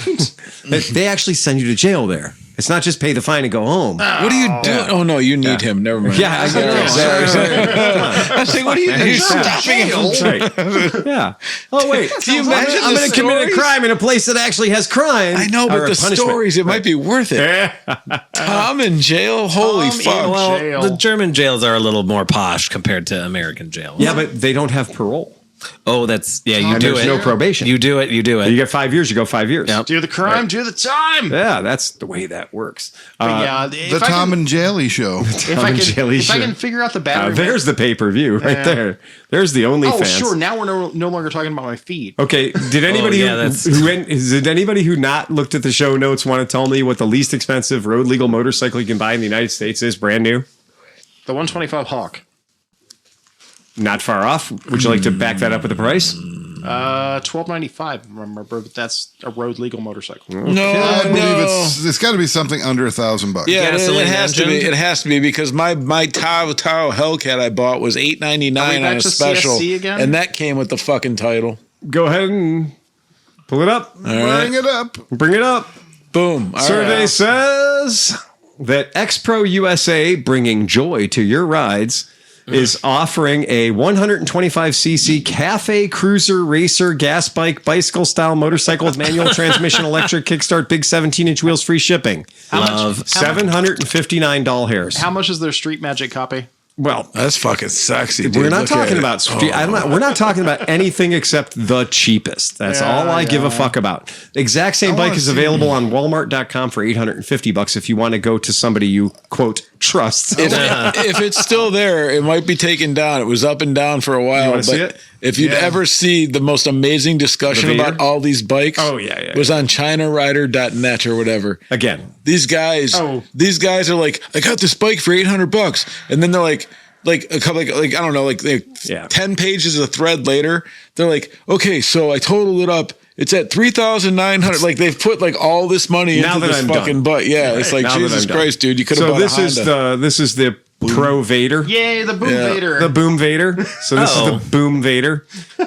This is the Boom Vader, $1,215. You can spend $1,200 in worse ways. I'm just saying, dude. You can. Sure. Have you ever... Wait a second. Hold on. Here's what we're gonna say. The cost of entry is $1,295 or $1,215. Oh, they're slapping. That's with the cost shipping? of entry. Yeah. Okay. And they're saying, on this one, you don't get free shipping. But just so you understand, that's not the last money you're going to spend. That's the first money. And Well, they talk about cry now or cry later. Well, it depends on what This is a big case of cry later. It depends on what your expectations are. Good. If you're buying the bike to take to like one show, it's a fucking wonderful investment. Okay, but for $1,215 for one show, I can rent a limo. Hey, but I you can show can't- up in a Bentley. Yeah, but you can't jump a fire and set the thing on fire. No, but on I the can pay last you day. too. Okay, well, So if I have a $1,200 budget for one show, there's better things I'm going to do, and one of them is how I'm going to spend the first $1,000. right. So, Which Phil, is not going to be at the show. So, as somebody who is proximally close to somebody who gets free bikes all the time, Right. and has to fix said free bikes, Yeah. no, I would rather just have a free bike. Yeah. This is not a good. This is not a good deal. And where we get into that, like that whole thing about like, yes, they do have the Boom. It is obviously the Boom at Walmart. Redonk's right. They're all the same That is thing. 2 Coleman mini bikes. Yes, it is 2 Coleman mini bikes. And you know perfectly what? accurate. You'd have more fun with a Coleman mini bike. If I could, the one thing that's different is I can't put a license plate on the back of my Coleman mini bike and call it legal. This is technically legal. Titling is going to be a wonk, like a fucking weird deal. So does Ohio recognize them? Yeah, dude, I got my Tao plated. I have a question for you. When you got your Tao plated, what was the MCO? Was that the cardboard off the box? What was it? It was a piece of paper that came with it that had an MCO. They sent it it didn't come with the bike. It came like a week later. They mailed it a week later? Yeah. Okay. And it That's was what like I an curious about. MCO with the letter of purchase and like a receipt and all that. I took that and it was boom and they got me a title. Yeah, right. That's really what it comes down to, because they really do. The title bureaus can either be like, no, you'd missed that. You didn't dot that I. You've left the tittle off, right? But if you show up with a piece of paper that vaguely looks like an MCO for a kayak, a canoe, a Chinese motorcycle, or whatever, they're just like, oh fuck yeah, okay, let's do this. Yeah, and they do, and and it always kills me that you fucking get out of there with that shit. That you are more likely to successfully get a title for something that is fucking dangerous, right? Than for resurrecting a 1981 motorcycle that is actually well built. That's a decent piece of quality. So yeah, I really do. Yeah, I do get concerned about that a little bit. I'm always cautious about that when we go to the title bureau and people talk about, oh yeah, it was a breeze. It was no big deal. I'm like, okay, well, that's great. Try to go through there with a 1985 bike with no title or a 1995 bike. Well, and that's the thing is like all these agencies and stuff and all over the time are like, hey, recycle, do this, try to do this, repurpose things, do that. You're like, I'd like to keep all these vehicles running so you don't have to make new ones. It'd no, be cool, fuck you. it? No, right. No titles. Yeah. Suck a dick. Right. Absolutely. I completely agree. That looking at that motorcycle that they're selling for under $1,000 is it brings me concern because that's what shows up.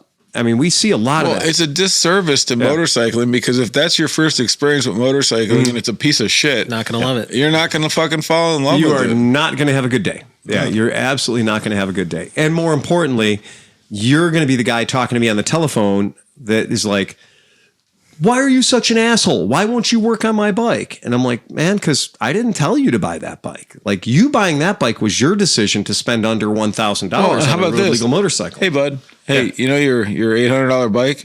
For me to look at it, it's about 2/3 of the cost of the bike. Well, okay, you currently have a bike for sale on Marketplace. Yeah. Yep. It's the MC150-B2 something. It's a Roketta. It's Roketta. It's a Roketta. And Ventoketta. I literally have, because I did the front and rear valve stems, the valve adjustment, the oil change, a couple of other little tricks. I probably have about 4 hours in it.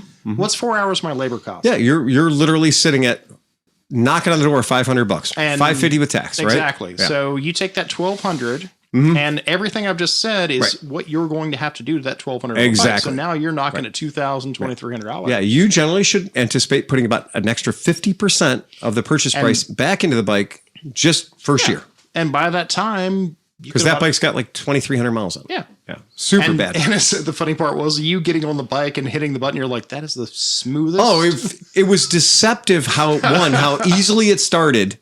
And that it just sat there. It was the happiest bike ever. And I was like, you got to be fucking kidding me. But like, that's the problem. I really wanted it to be worse. I have blown 5 to 10 years of my life fixing that trash. Yeah, that's the New Orleans factor, man. That's the New Orleans factor right there. And so so- Meckel Fresh has got a tech tip for us. Oh, yep. Yes. So, and I'm not going to lie, I stole this from the internet. I saw it, but I thought it was quite interesting. I got to undo my headset here. Ding, ding. Talk into the microphone, sir. Well, I got to work my hands and my mouth at the same time. Sean would probably be better at that.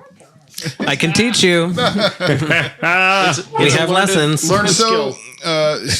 Fuses, right? So every fuse, your new fuse is a fuse pooler. So if you look at the profile of that fuse, you can see how it's kind of got a notch up close to where the plastic is. That's right by the Dickfer. So that works like this. You put the new fuse over the old fuse, and you can use it to yoink it out. Oh, Yeah, and it works really well. put a little. Uncle Phil says put a little twist on. I'm not gonna. Yeah, so literally when you are your bonus fuses, your spare fuses are not held in by anything metal. They're just held in by the plastic cap, so they come out real easy. But your bad fuse is held in by the metal clips that are holding it in. They're really bitch to get out if you don't have pliers on you. And if you don't have that dopey little yellow plastic fuse puller that everyone loses or breaks. So the trick is pull out your spare fuse, super easy, and then drop your spare fuse's metal prongs over the top of the plastic head. Give it a slight twist to the right, because what that does is those two gaps, the two cuts then go under that, and they hold it. They literally work like a lever and pull it I right did it out. today on that Super easy. on that Scarabeo, and it pulled it out really no super problem. easy. It wasn't difficult. Yeah.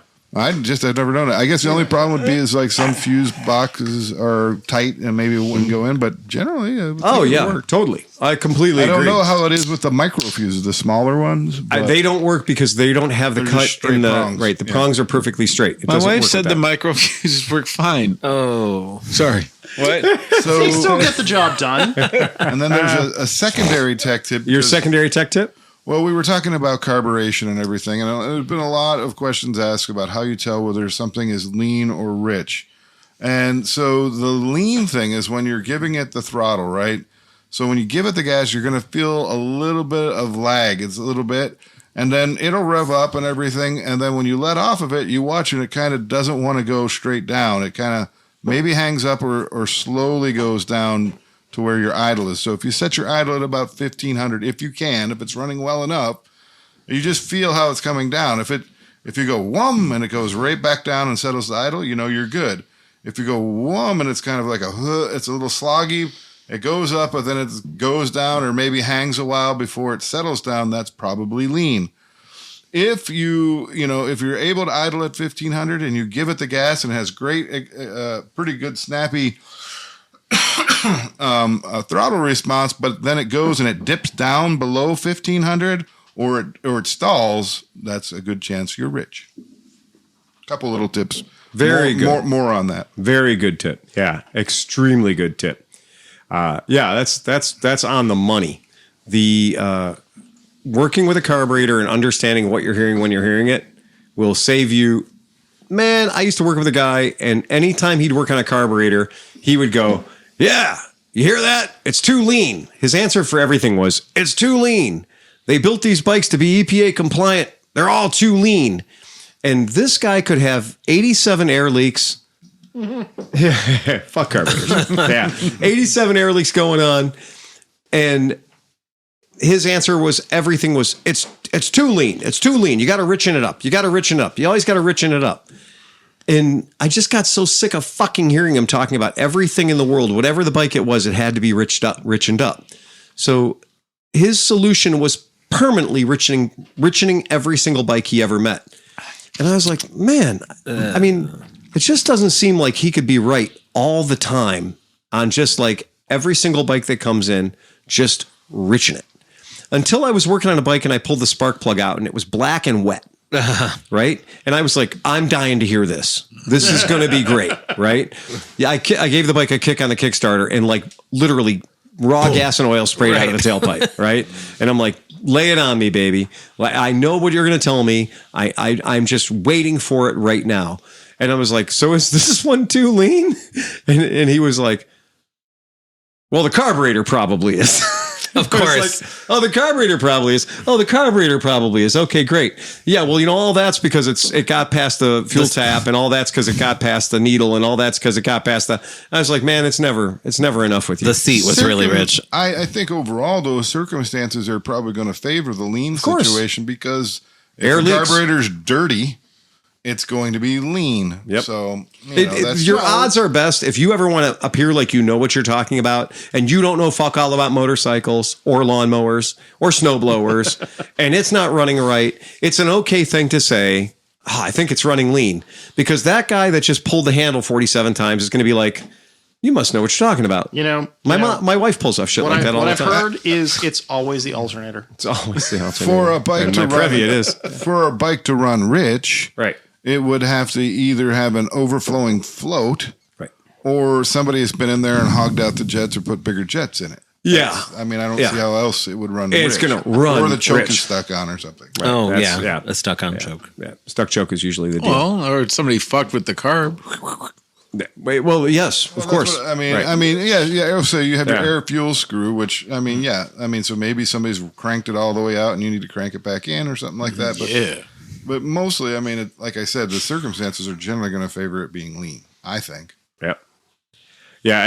Especially with carb or carb emissions, and it's even with the older bikes with the carbs you're not wrong. Everything is pretty well set up as lean as it can possibly be to pass emissions and everything. Right. But I don't know. But not everything is lean. Sometimes it is.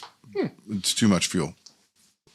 You guys want to hear one of my favorite quotes from motorcycle news this week? Drop the needle. It'll be Drop the fine. needle. I always drop the needle. He's trying to figure out how to get the always drop the needle. the 5-pin relays out of the bracket without freaking hammering them out. Yeah, good luck. That's not Sean, is it right? Is it Sean? No, it said falconry. I don't. It tricks me because The word falconry was in there, but I don't think it was Sean I don't O'Hara. think it's Sean. Okay. But I usually take a screwdriver and just kind of pry them up a little bit. Oh yeah, just get him to push up a little bit. Because force doesn't work, but you have to finesse them out. Yeah. And a little lube, a little WD-40 goes a lube long way. always works. Little lube goes a long way. Sean, where you at? WD-40 is one of the best electrical tools ever More lube, made. better lube. By all means. Like whenever I would work better on lube. an old bike, and the first thing I would do was spray the whole inside of the headlight shell Hose with it down. WD-40, Yeah. let it sit for a little bit, use a rag and wipe everything. Now you can see what all the Oh, it is colors are. Sean the Falcon.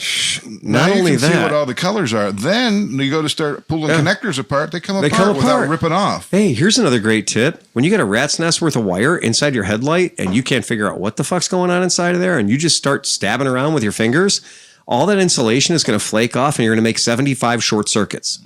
Here's the tip. Spray it down with WD-40 a couple of days before and let that WD-40 soak into all that insulation and it becomes soft again and it won't be brittle when you're stabbing around with your kid, with your dick beaters trying to figure it out. Inside of a BMW headlight. Also true. Okay, ready for this quote? The single biggest reason for corporate demise is corporate greed. Agreed. Yeah. Agreed. Business as usual there. Who do you think said that? KTM. No. No, the guys who bought KTM. Oh, perfect. Yeah, no shit. I'm not making that up. Oh, yeah, no, that was It's the guys who bought KTM. Yeah. So it is literally the guys who bought KTM. Now, these are, now that the dust has settled, so to speak, okay, here we go. Now that Bajaj is officially given a full ownership and a controlling stake. And remember, it's not just KTM, it's Pierre Mobility AG and KTM. It's all of the things. I am sick of hearing people talk about like, well, no, Bajaj only owns 49% of this and that and the other thing else. Here's something for you guys. Bajaj owned 75% of Pure Mobility AG, which wholly owns KTM, Husqvarna, and Gas. 75%, not 49.1%, not 51%. Bajaj owns 75% of the important ones that we care about. Like they don't got to ask anybody to do They anything. ain't asking anybody for permission anymore. Yeah. Okay. The 51% at that time, okay, but that has now swapped because of their financial. I personally, just like CFMoto in World Superbike, I cannot wait to see the first Bajaj Again, Superbike. totally there, right there with you. Yep. Okay. So now now that we understand that little bit of a statement, okay. So the Austrian Takeover Commission approved the plans for Bajaj to acquire all 50,000 shares that are currently owned by Pure Industry AG. Not half of the shares, not 3/4 of the shares, all 50,000 shares. They got spanked. Okay. Pure got spanked. Okay. Now, they wanted to make sure that that deal doesn't contravene competition rules. Don't worry about that. We're cool. They're having a meeting scheduled that they just, they're going to be breezing through tomorrow. Okay. It intends to change its name. They're totally dumping the Pure Mobility Group to Bajaj Mobility AG. So they are literally going to scratch your name off the door. Okay. The what do they call that? The maintenance guy is going to come out with a razor blade and he's going to scratch your name off the fucking door, right? If you've ever seen the Hudsucker proxy, Like that is you the weren't image there. You want it, yeah. You weren't fucking there, okay? Now, here's the painful one. Do you remember how we kept talking about Pure and all this money, billions of dollars, yet the company was going bankrupt? Mm-hmm.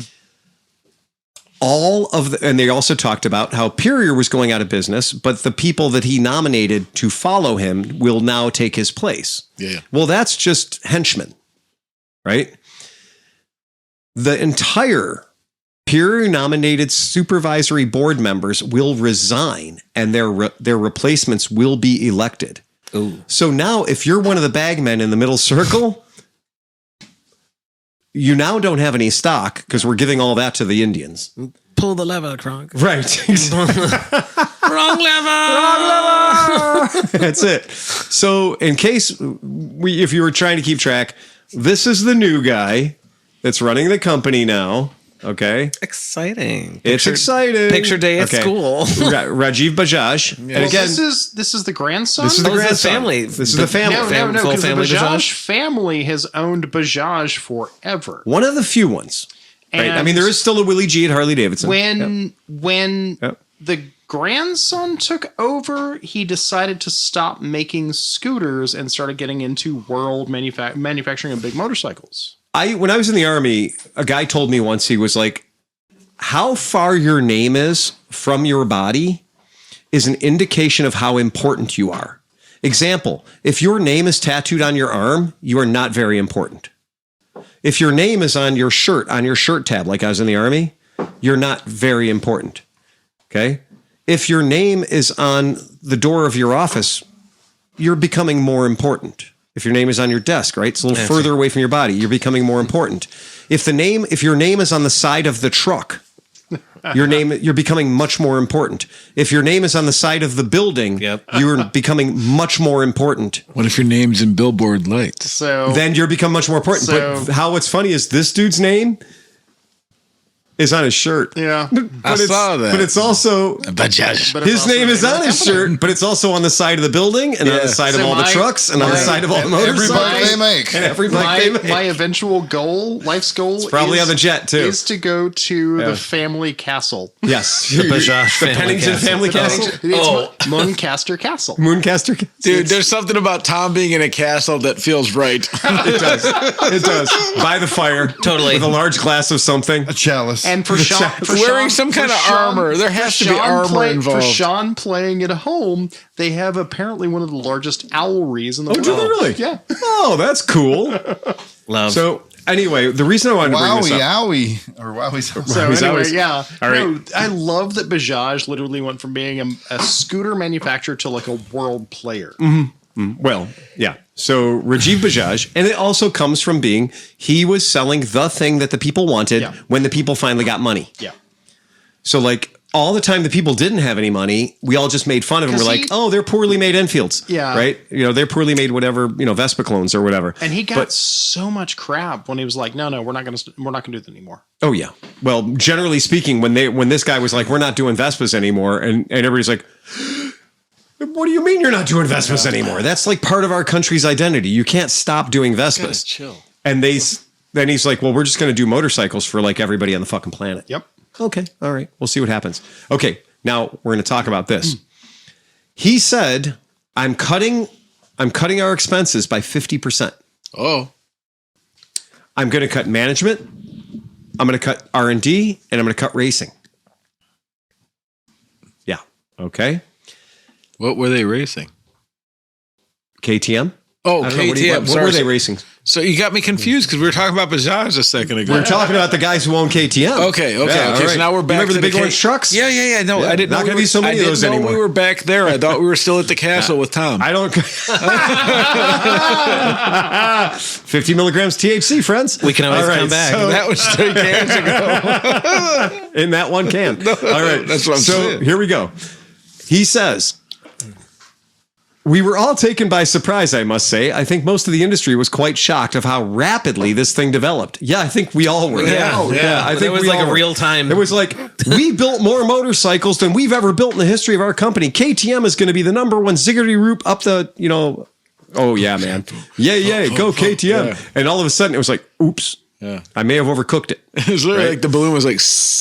I should have pushed 2,000 on the China button. I pushed 20,000 on the China button instead. Yeah. It's like when you order the wrong thing out of the vending machine. Congratulations Dad, on your Mom. Lorna Doone. Mom, Dad, I bought Google. Google. Whoops. I The one that. share? No, all of it. No, all of it. Right. Okay. So here we go. So he says, I love this. Greed. The single biggest reason for corporate demise is corporate greed. Now we're going to get into the deep philosophical shit, and I love this. This is my favorite boy. thing. Rajiv breaks down, greed breaks down into 3 forms. Operational greed, which resulted in KTM's overproduction, even after the post-COVID sales spikes settled down, resulting in more than a year's worth of unsold inventory in stock at dealers and distributors. A year's worth of bikes. Unsold out in the world. 200,000 fucking units, right? Whatever. Strategic greed that saw KTM enter the electric bicycle business, and governance greed, where decisions were being made without consulting their partners like Bajaj. This is a problem that isn't caused by 98 or 98% of the KTM employees. This is a problem of the top management of KTM. Mm-hmm. That's why, quite frankly, most of them are gone. Yeah. That's scathing. We have talked about this with the castle. Who got the big dick energy now? The castle in the Norton. All right. Right. Bajaj goes on to explain. I like when they say Bajaj, like, like the company's talking. Oh, Yeah. wait, the company's But talking. it is. The company Yeah. is talking. All right. Okay, stand back. Let Mr. Winchester have the microphone. All right. Right. Bajaj goes on to expand that the headline grabbing comments he made in September that European manufacturing is dead. He said it was the KTM management that had been presenting to us over the past 10 years that European manufacturing was dead.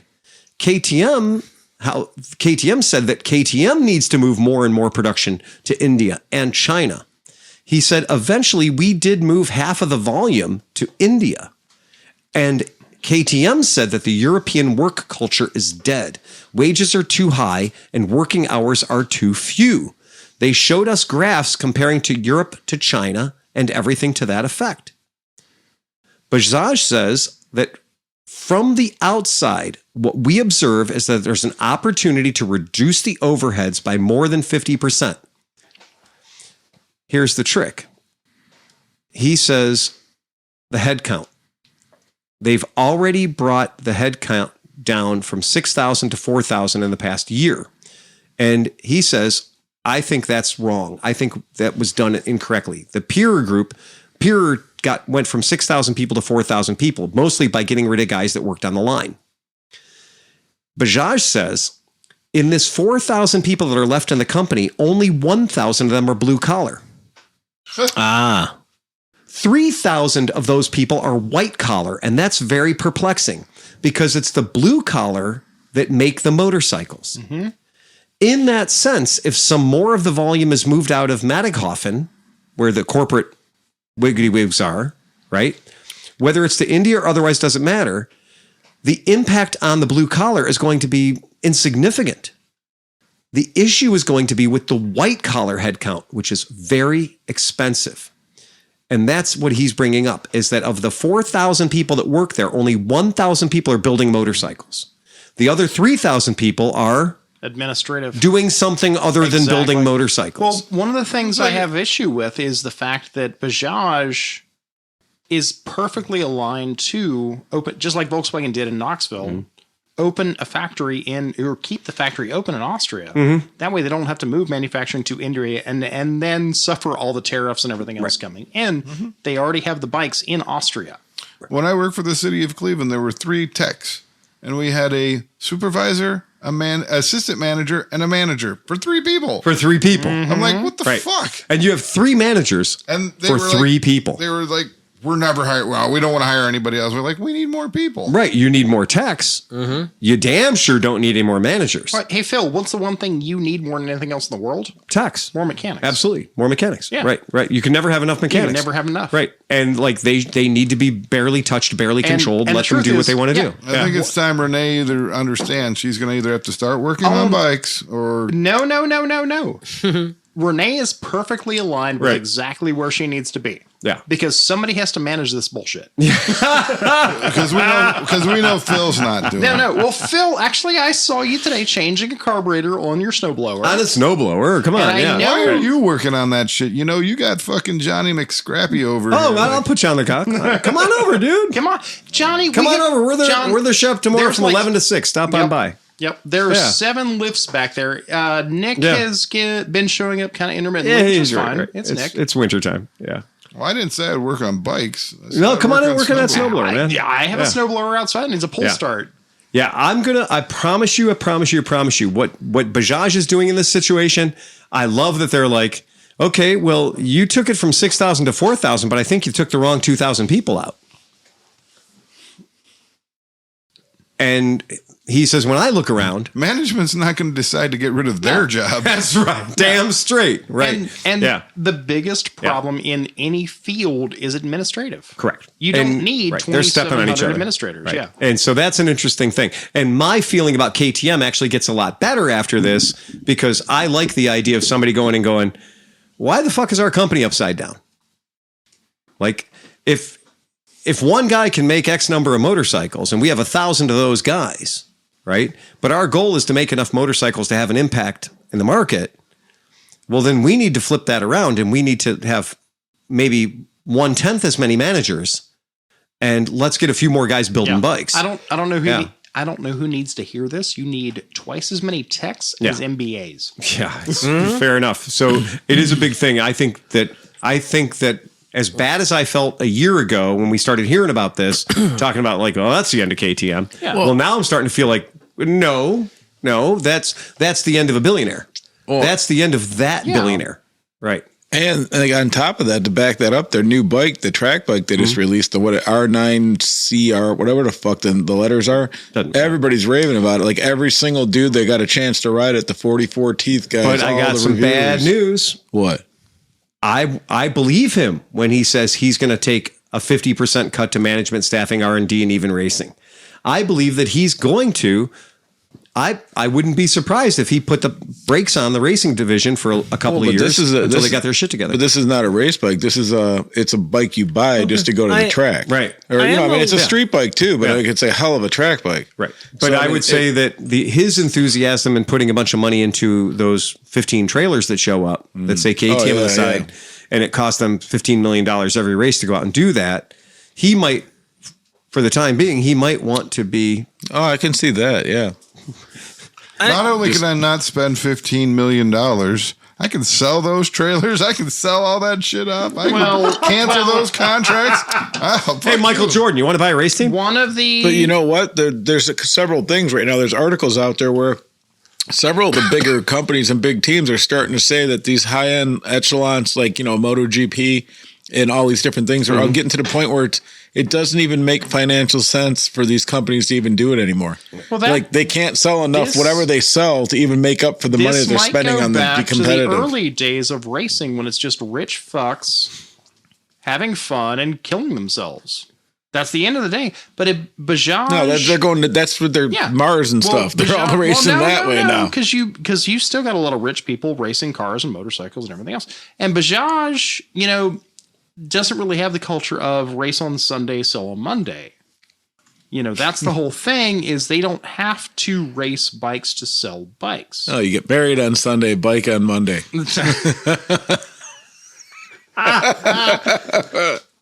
Yeah. So, but that's the thing is is KTM selling more because of the race culture? I mean, because off-roading and everything else, which is what KTM is supposed to be doing. Okay. Right. Selling dirt bikes and everything else, do you have to still show up and race against Triumph, who's now spending a fortune building a off-road bike or Ducati or anything else? Does that still sell bikes? What's that? Oh no! No, that's Charity cheese. I don't know this. He is perfect. That is the perfect statement. Rip. Oh, that's brilliant. And he's right. Too many chiefs, not enough Indians. All hat, no cattle. I am curious to see what the justification is for the R&D cut, though.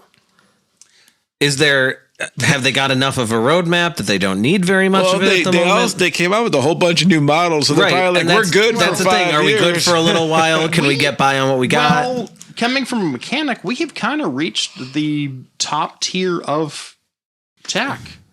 It doesn't get better. Right. That's what every inventor goes, that's what this idiot told me once before I created the newest, coolest thing ever. Sure. Yeah. The single-sided swing arm, the hub bearing wheel rear. That's because fucking vortex magnetic swing arms haven't come into existence yet, dude. But once they do, you're going to be like, shit, that's really cool technology, man. Absolutely. Once Wi-Fi becomes a thing, hey, transistorized Dude, if you were at radios, they'll never SEMA, catch on. if you were at SEMA this year, you'd have seen all the Bluetooth drive shafts on all the big trucks. So that is a thing that apparently happens. That's kind of the thing. We have reached that pinnacle of, we are going to have a breakthrough. But the reality is, consumer vehicles don't need to be complicated. Right. So, Or do they not anymore? I just decided for fun I would look up Stéphane Perrier or Perrier Yeah. Is he broke yet? and find out what his net worth was Guillotine. at its highest point. Guillotine. It's not now, but at its highest point. So at its highest point, his net worth was about 1.6 billion personally, with his company being worth at about 3.5 billion. Okay, so if I look up Rajiv Bajaj, if his net worth, so if I look up Rajiv Bajaj's net worth, his personal net worth is about 6.2 billion. Sounds about That's right. 3 times all of the Perrier Group's Right. net worth. That's his personal net worth, whereas the Bajaj family's net worth is about 23.4 billion. So when That's about $1 per Indian. when you're talking about the biggest problem you see in corporations is greed, and your company's 23 billion and the company you just bought out is about 3 billion. Whoa. But that to me is the difference. That's where the guy that's very quiet, standing in the back of the room wearing the jeans with the holes in them, he might be a billionaire. And that's the Rajiv Bajaj thing.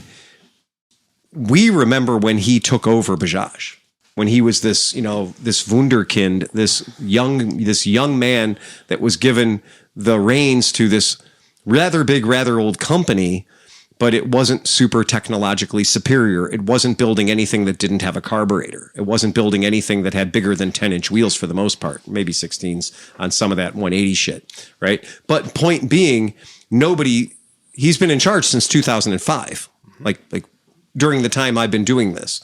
And so The last big vehicle is that before him was the Bajaj Legend. Right. Well, I like after last podcast, what you were talking about because of taxes in this country or whatever, but let's just skip all that. The whole idea of reinvesting in the company. Correct. And what's happening with these greedy fuckers is they're taking all the money out of the company, but they're not reinvesting. They're not, Correct. they're not, you know what I mean?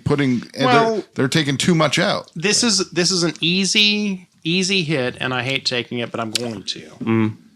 Elon Musk just got a $1 trillion offer. Yep. No, this is not. I mean, I'm not taking the cheap shot here. Elon Musk just got a $1 trillion pay package. Yep. If he meets certain criteria, and that's If he fair. makes 1 million robots. Exactly. Right.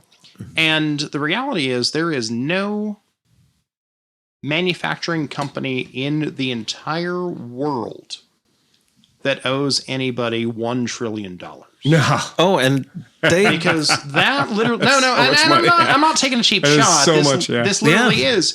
If you have $1 trillion, the amount of things that you can create, the amount of things you can produce, the amount of people you can employ, the amount of manufacturing you can create is fucking ridiculous. So a singular person to do this thing, that is entirely ego. How about we don't need Elon Musk? We just need about 20 other people who are close to Elon Musk. I think we can still get 1 million built. Maybe even 2 million. Conversely, And they don't need to get $1 trillion each. In fact, they don't need much more than $1 million each. Conversely, if he decided to employ 27 people who were almost close to him to create an entire make some focus robots of different things, he can employ them all and spend that trillion And buy the best. reinvest that $1 trillion best, and create an entire world of. Because he even said he wanted to create Starfleet. Cool, go! You got $1 trillion. Do it. You can do it. Or you could feed everybody. Absolutely. Well, he We're tried that. robots now. Or give everybody, money. give everyone healthcare and food. I'm not taking cheap. I could just say give everyone healthcare and food might be a good start. I'm not going to take cheap shots at it. as opposed He to can $1 trillion actually bucks. create all of the things that he envisions with the money he's going to get. Instead of Bajaj? just creating wealth. So we talked about Cybertrucks are resting. Perrier. Cybertrucks We talked are about resting. Perrier Group having 6,000 employees. So I was like, okay, 6,000 employees for Superior Group. That's what KTM, was 6,000 employees for all their group. Not that many people worked in the factory, obviously, but for all the things that are called Superior Mobility AG, the 6,000 people. Then I was like, how many people do you think work at Bajaj? Like 140,000. 2.2 million. It's got to be something There's only, insane. 27 billion people in India? Right. About 109. About half of about India? 109,000 people. 109, yeah. About Just a 100 city. About 109,000 people. Howlhead. So you're just like, that's a lot of people.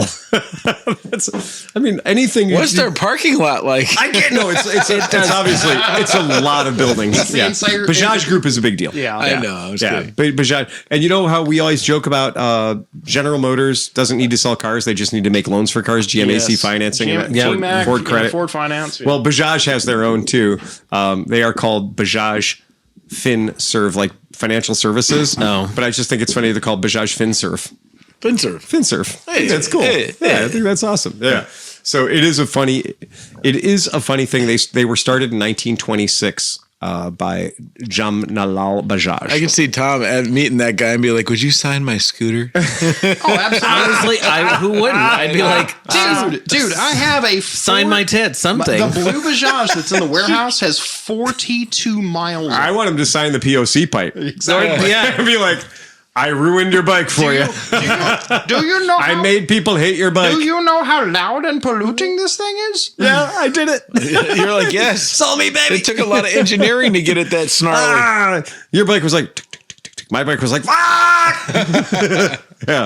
At 7. That's it. Sorry, bud. That was it. The problem is either he's going to have to come here or Phil's going to have to go to Delhi. And I'm not. Phil That ain't does gonna not happen. like going back to India. It is not gonna.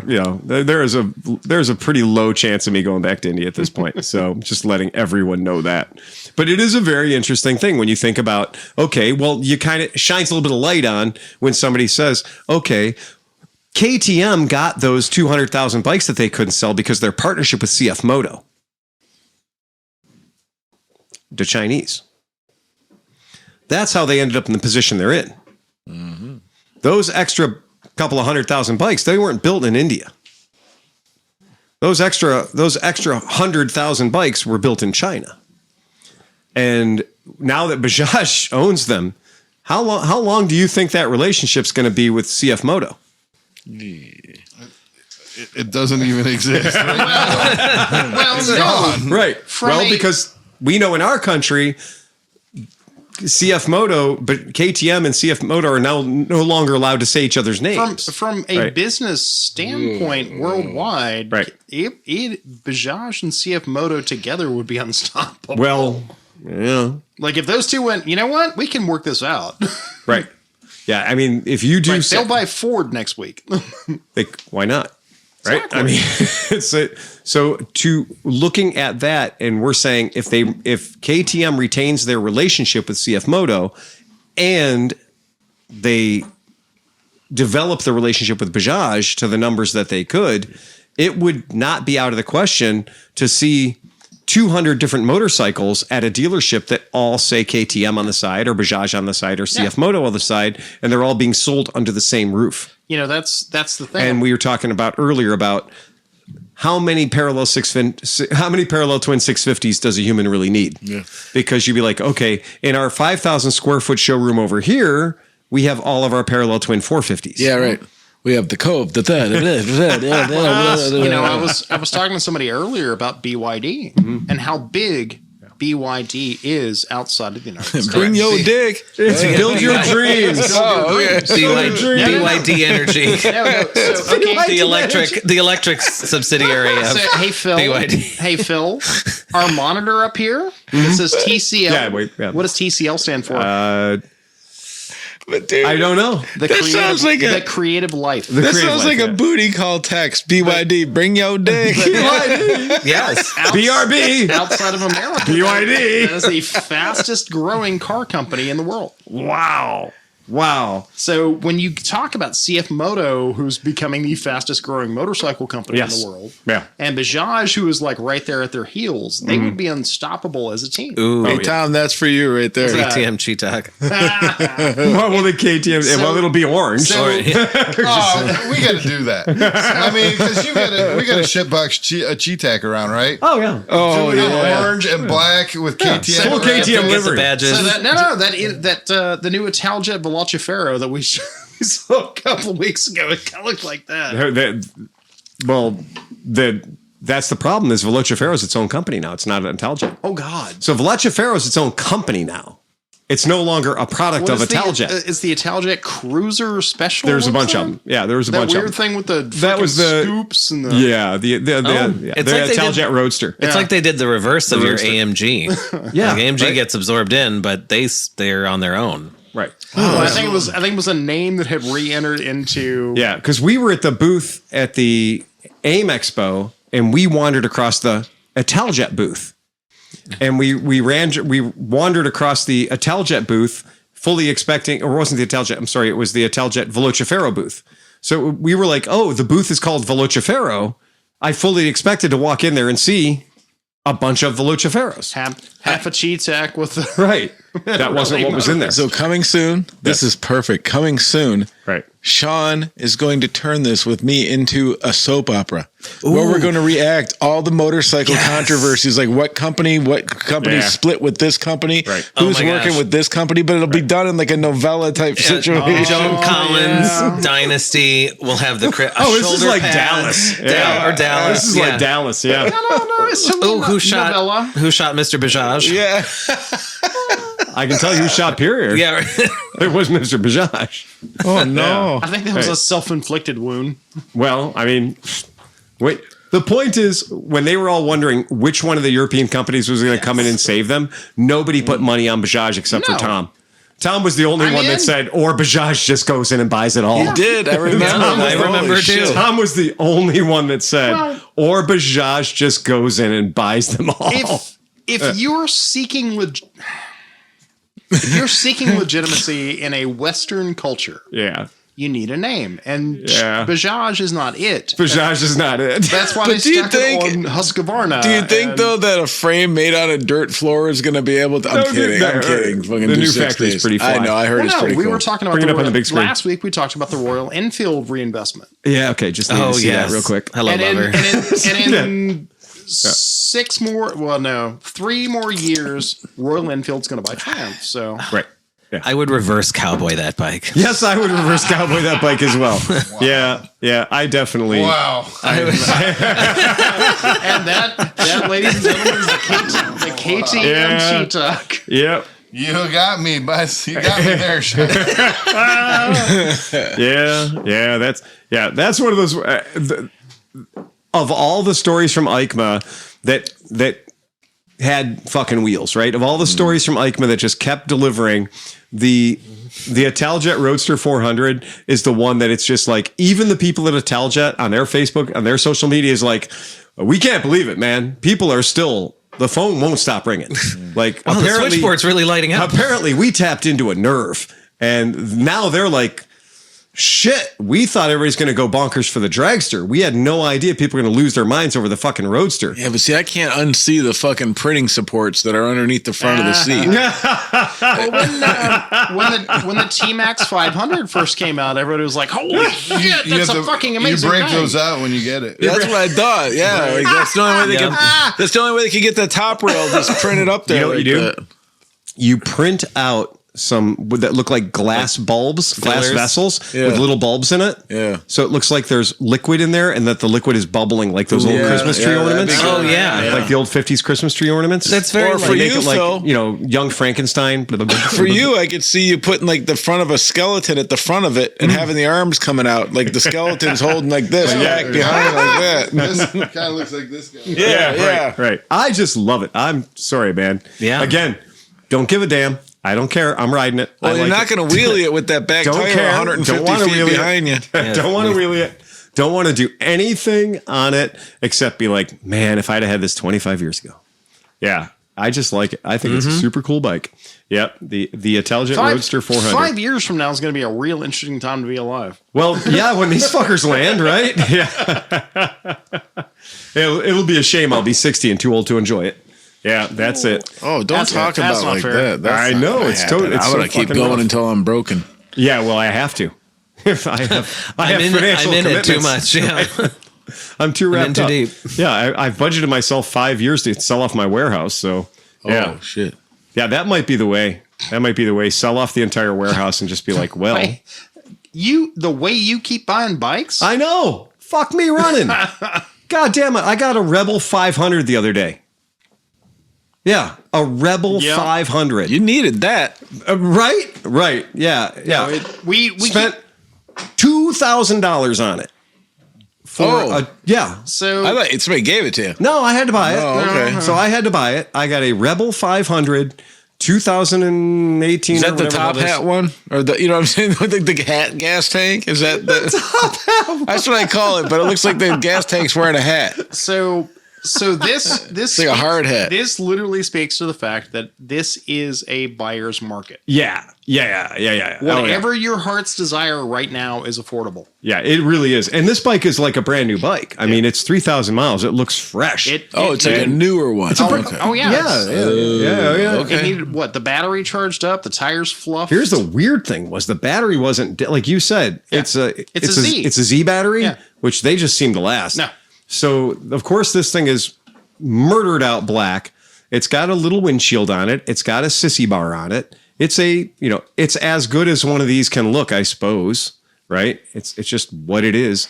But I'm sure it's a very nice. went and looked at bike. it. It was just in perfect shape. And again, for a fuel injected motorcycle with less than 3,000 miles on it, $2,000 is not too much money to pay. And okay, two things. Number one, I'm going to start wheeling all of my bikes to the curb because fuck it, I might as well just do that. Right. Because you just get everything. Oh, I mean, Two, as you've told me, as it gets colder up here, people are like, I don't want this in my garage anymore. The battery's dead. Two of those I can't phone get it calls running." today. Yeah. 2 of those phone calls today. And Absolutely. it's No, just- right before Christmas up here, 2 weeks before Christmas. Yeah. That's when you go fucking. If you're looking to buy a bike, hit the fucking marketplace. Hit Facebook Marketplace and start making offers. There's dads. I was one of these people a bunch of years ago when I had my own business and I couldn't get this fucking giant account to pay me. It was 2 weeks before Christmas. I hadn't been paid in 3 months because it was like a $30,000 account, right? And they were fucking around. And it was like one of those things like, I'm going to go into fucking holidays with my kid not even having a present. You know what I mean? just broke. And I did the work too. Yeah. So that's when you're like, fuck, what do I got in the garage I can flip? Oh, hell yeah. Well, so Becky has been talking about getting a camper for a very long time. I said, wait. Right. I said, wait. Yeah. This week, there have been about 5 or 6. Because I want a little shorty camper. I don't want anything big. I want enough to be able to support us at Mid-Ohio and band camp and everything else, where it's got a little shower and a little bathroom, but it's got a huge kitchen because that's what we do. Just want a kitchen with a bathroom. Team grilled cheese sluts. Right. Yeah. That's what you want to do. And this week, there have been more 15-foot campers than I have seen all year for like $4,000. I've been like, yep, now it's time to buy. The problem is, where do you store it? Where do you put it? Yeah. That's why they're for And that's sale. why they're for sale. Why they're for sale. Yeah. Right. Yeah. Facebook Marketplace is just straight up bonkers right at this particular moment. I've never seen, like, they waited for this month for the truly weird shit to come out. Every snowmobile that you sit in, not on, and I didn't even know these things fucking existed, where you sit inside the snowmobile and it has 2 tracks, one on each side of the back. The old school dudes. And like two skis in the front. I didn't even know that was a fucking thing. Oh, I forget what the name. They always have like the one that looks like a train in the front with like a one little headlight. in the Yeah, middle. they're crazy Yeah. looking. Choo-choo. But there's 3 of them on Facebook Marketplace right now for under $3,000 a piece. Have you seen them run? They're very anticlimactic. Oh, I'm sure they are. Yeah, there's it's the not a- 340cc thing, and it's If twice I as wanted wide. another snowmobile, like my old snowmobile that I had, Right. they're $500 a piece all day. There's so Yeah. many. And that thing was 500 so fucking insane. Yeah, I could get actually a newer one for $500. Right. Dude, That's what I was squeezing gonna the say. throttle on yours though, this old school looking like, is this thing gonna run? And then all of a sudden you squeeze the throttle and your fucking nose is like 4 feet in the air, the back is barely on the ground, and you're like, Jesus fucking What Christ. just happened? Yeah. Oh, that thing was amazing.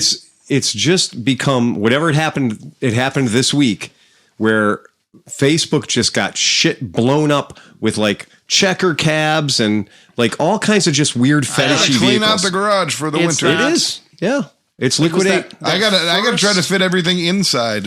That first little snow that we got, because it snowed for like one night. Right. And it's supposed to snow like tonight, but I think we're supposed to be back up to 60 again. Yeah, by Friday, I think, And something like that. so, but that first little, oh shit, I got to cram everything into the garage. Everybody went, oh shit, we got to get rid of this. Oh yeah, it's absolutely hilarious how people are just liquidating, and I'm having all the calls. Oh, go buy a boat. for a Everything jet must ski go. right now. Oh, I'm going to send you all the houseboats I've been finding. Oh, there's so many houseboats right now. Everything you can imagine in the form of a houseboat is for sale right now. So I'm going to send them all to John and just make his life hell. You know how I've been looking at shallow drafters, and it's just like these flat bottoms where they build a house on. Oh, believe me. Yep. Dude, so here's my question. If you had a pontoon boat, why couldn't you strap a snowmobile to the back of it and cruise around in the winter? Good, I guess. Why not? Right? Right? Why not? I was like, that seems like a good this idea. sounds like something you should try this year. I'm thinking about it, man. That sounds like a plan. Yeah, I think that's where I think that's I'm just right. waiting for you to show any enthusiasm for another snowmobile. Well, there's no snow. That's the fucking It problem. was last year. There was So lots this of is the snow. one I'm getting for Fresh. You want to throw this up? Yeah. I'm just calling it the Pussy Posse. Oh yeah. The Passe Partout. The Partout. You don't need snow for That's that. straight out of Doctor Who. Passe Except for Partout. like, Dude, I want that from Mid-Ohio. Would also reverse cowgirl that one. I love the barber chairs circa 1958. I am putting a tiki hut on top of that. Yeah, oh, is that mobile as big tiki. as it Right. looks? Like, I have to know, is it as big as it looks? I don't know. Like, There's are one those way to chairs- find out. Like, those chairs are weird because it looks like looks the they're size of a huge. car. That's gotta be Yeah. like $300, right?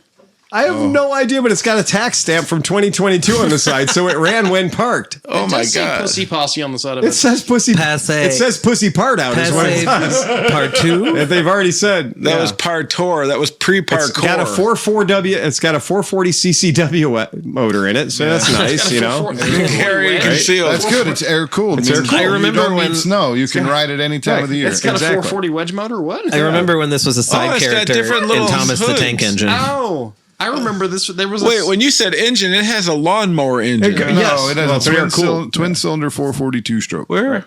Oh, I thought it was. that's the bottom. Variators. Yeah. All that stuff. So anyway, that's what it is, and it's fucking bonkers, is what it is. Oh, and think about the paint job. Oh, Mike, I would just leave it exactly the way it is. Oh, There's yeah. nothing wrong with that thing. That is perfect, just how it is, except man. for the Like, thatch look at roof that. that goes Yeah, on top. fair. Yeah, that's perfect, just the way it is. Yes. Yep. And they got the things on the side where your husky dogs can sleep. You know, Oh, would yeah. that look good if you had a husky dog just sleeping on the side there as you're kind of going along over the snow? Or someone in Great Princess Leia drag. Yes, this thing should own. Yeah. This is Princess Leia slave this is a drag. Flash Gordon thing. The whole It way. is a Flash. Okay. Gordon thing. Yeah, I Fly agree. my Hawkman, fly. Yeah. Who wants to live forever? Yeah. I think this thing's badass. So that was like, I saw that and I was just like, Mecklefresh. Mecklefresh needs this.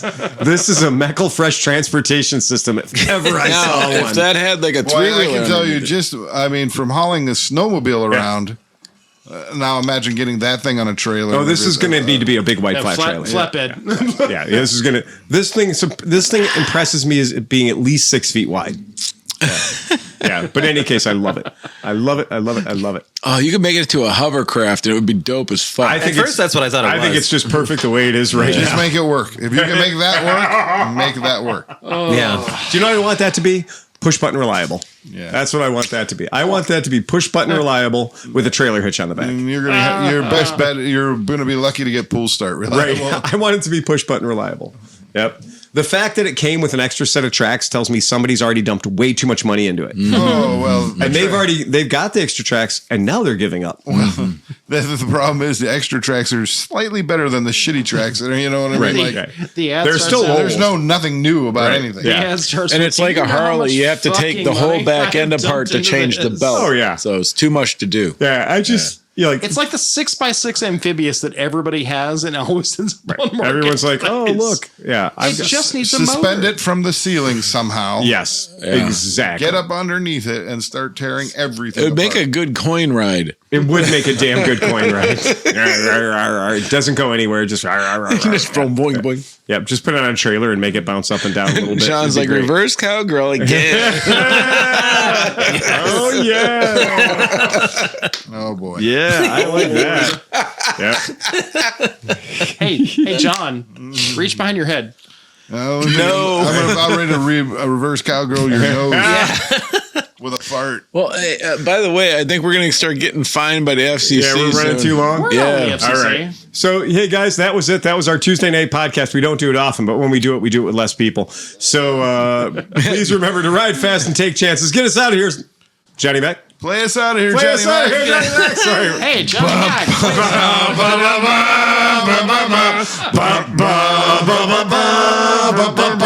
It doesn't feel good having an outro. We don't have an outro, so I'm just going to play the news thing, and here it goes. Jack, get us out of here, sleeper. There it goes. Bye. There they go.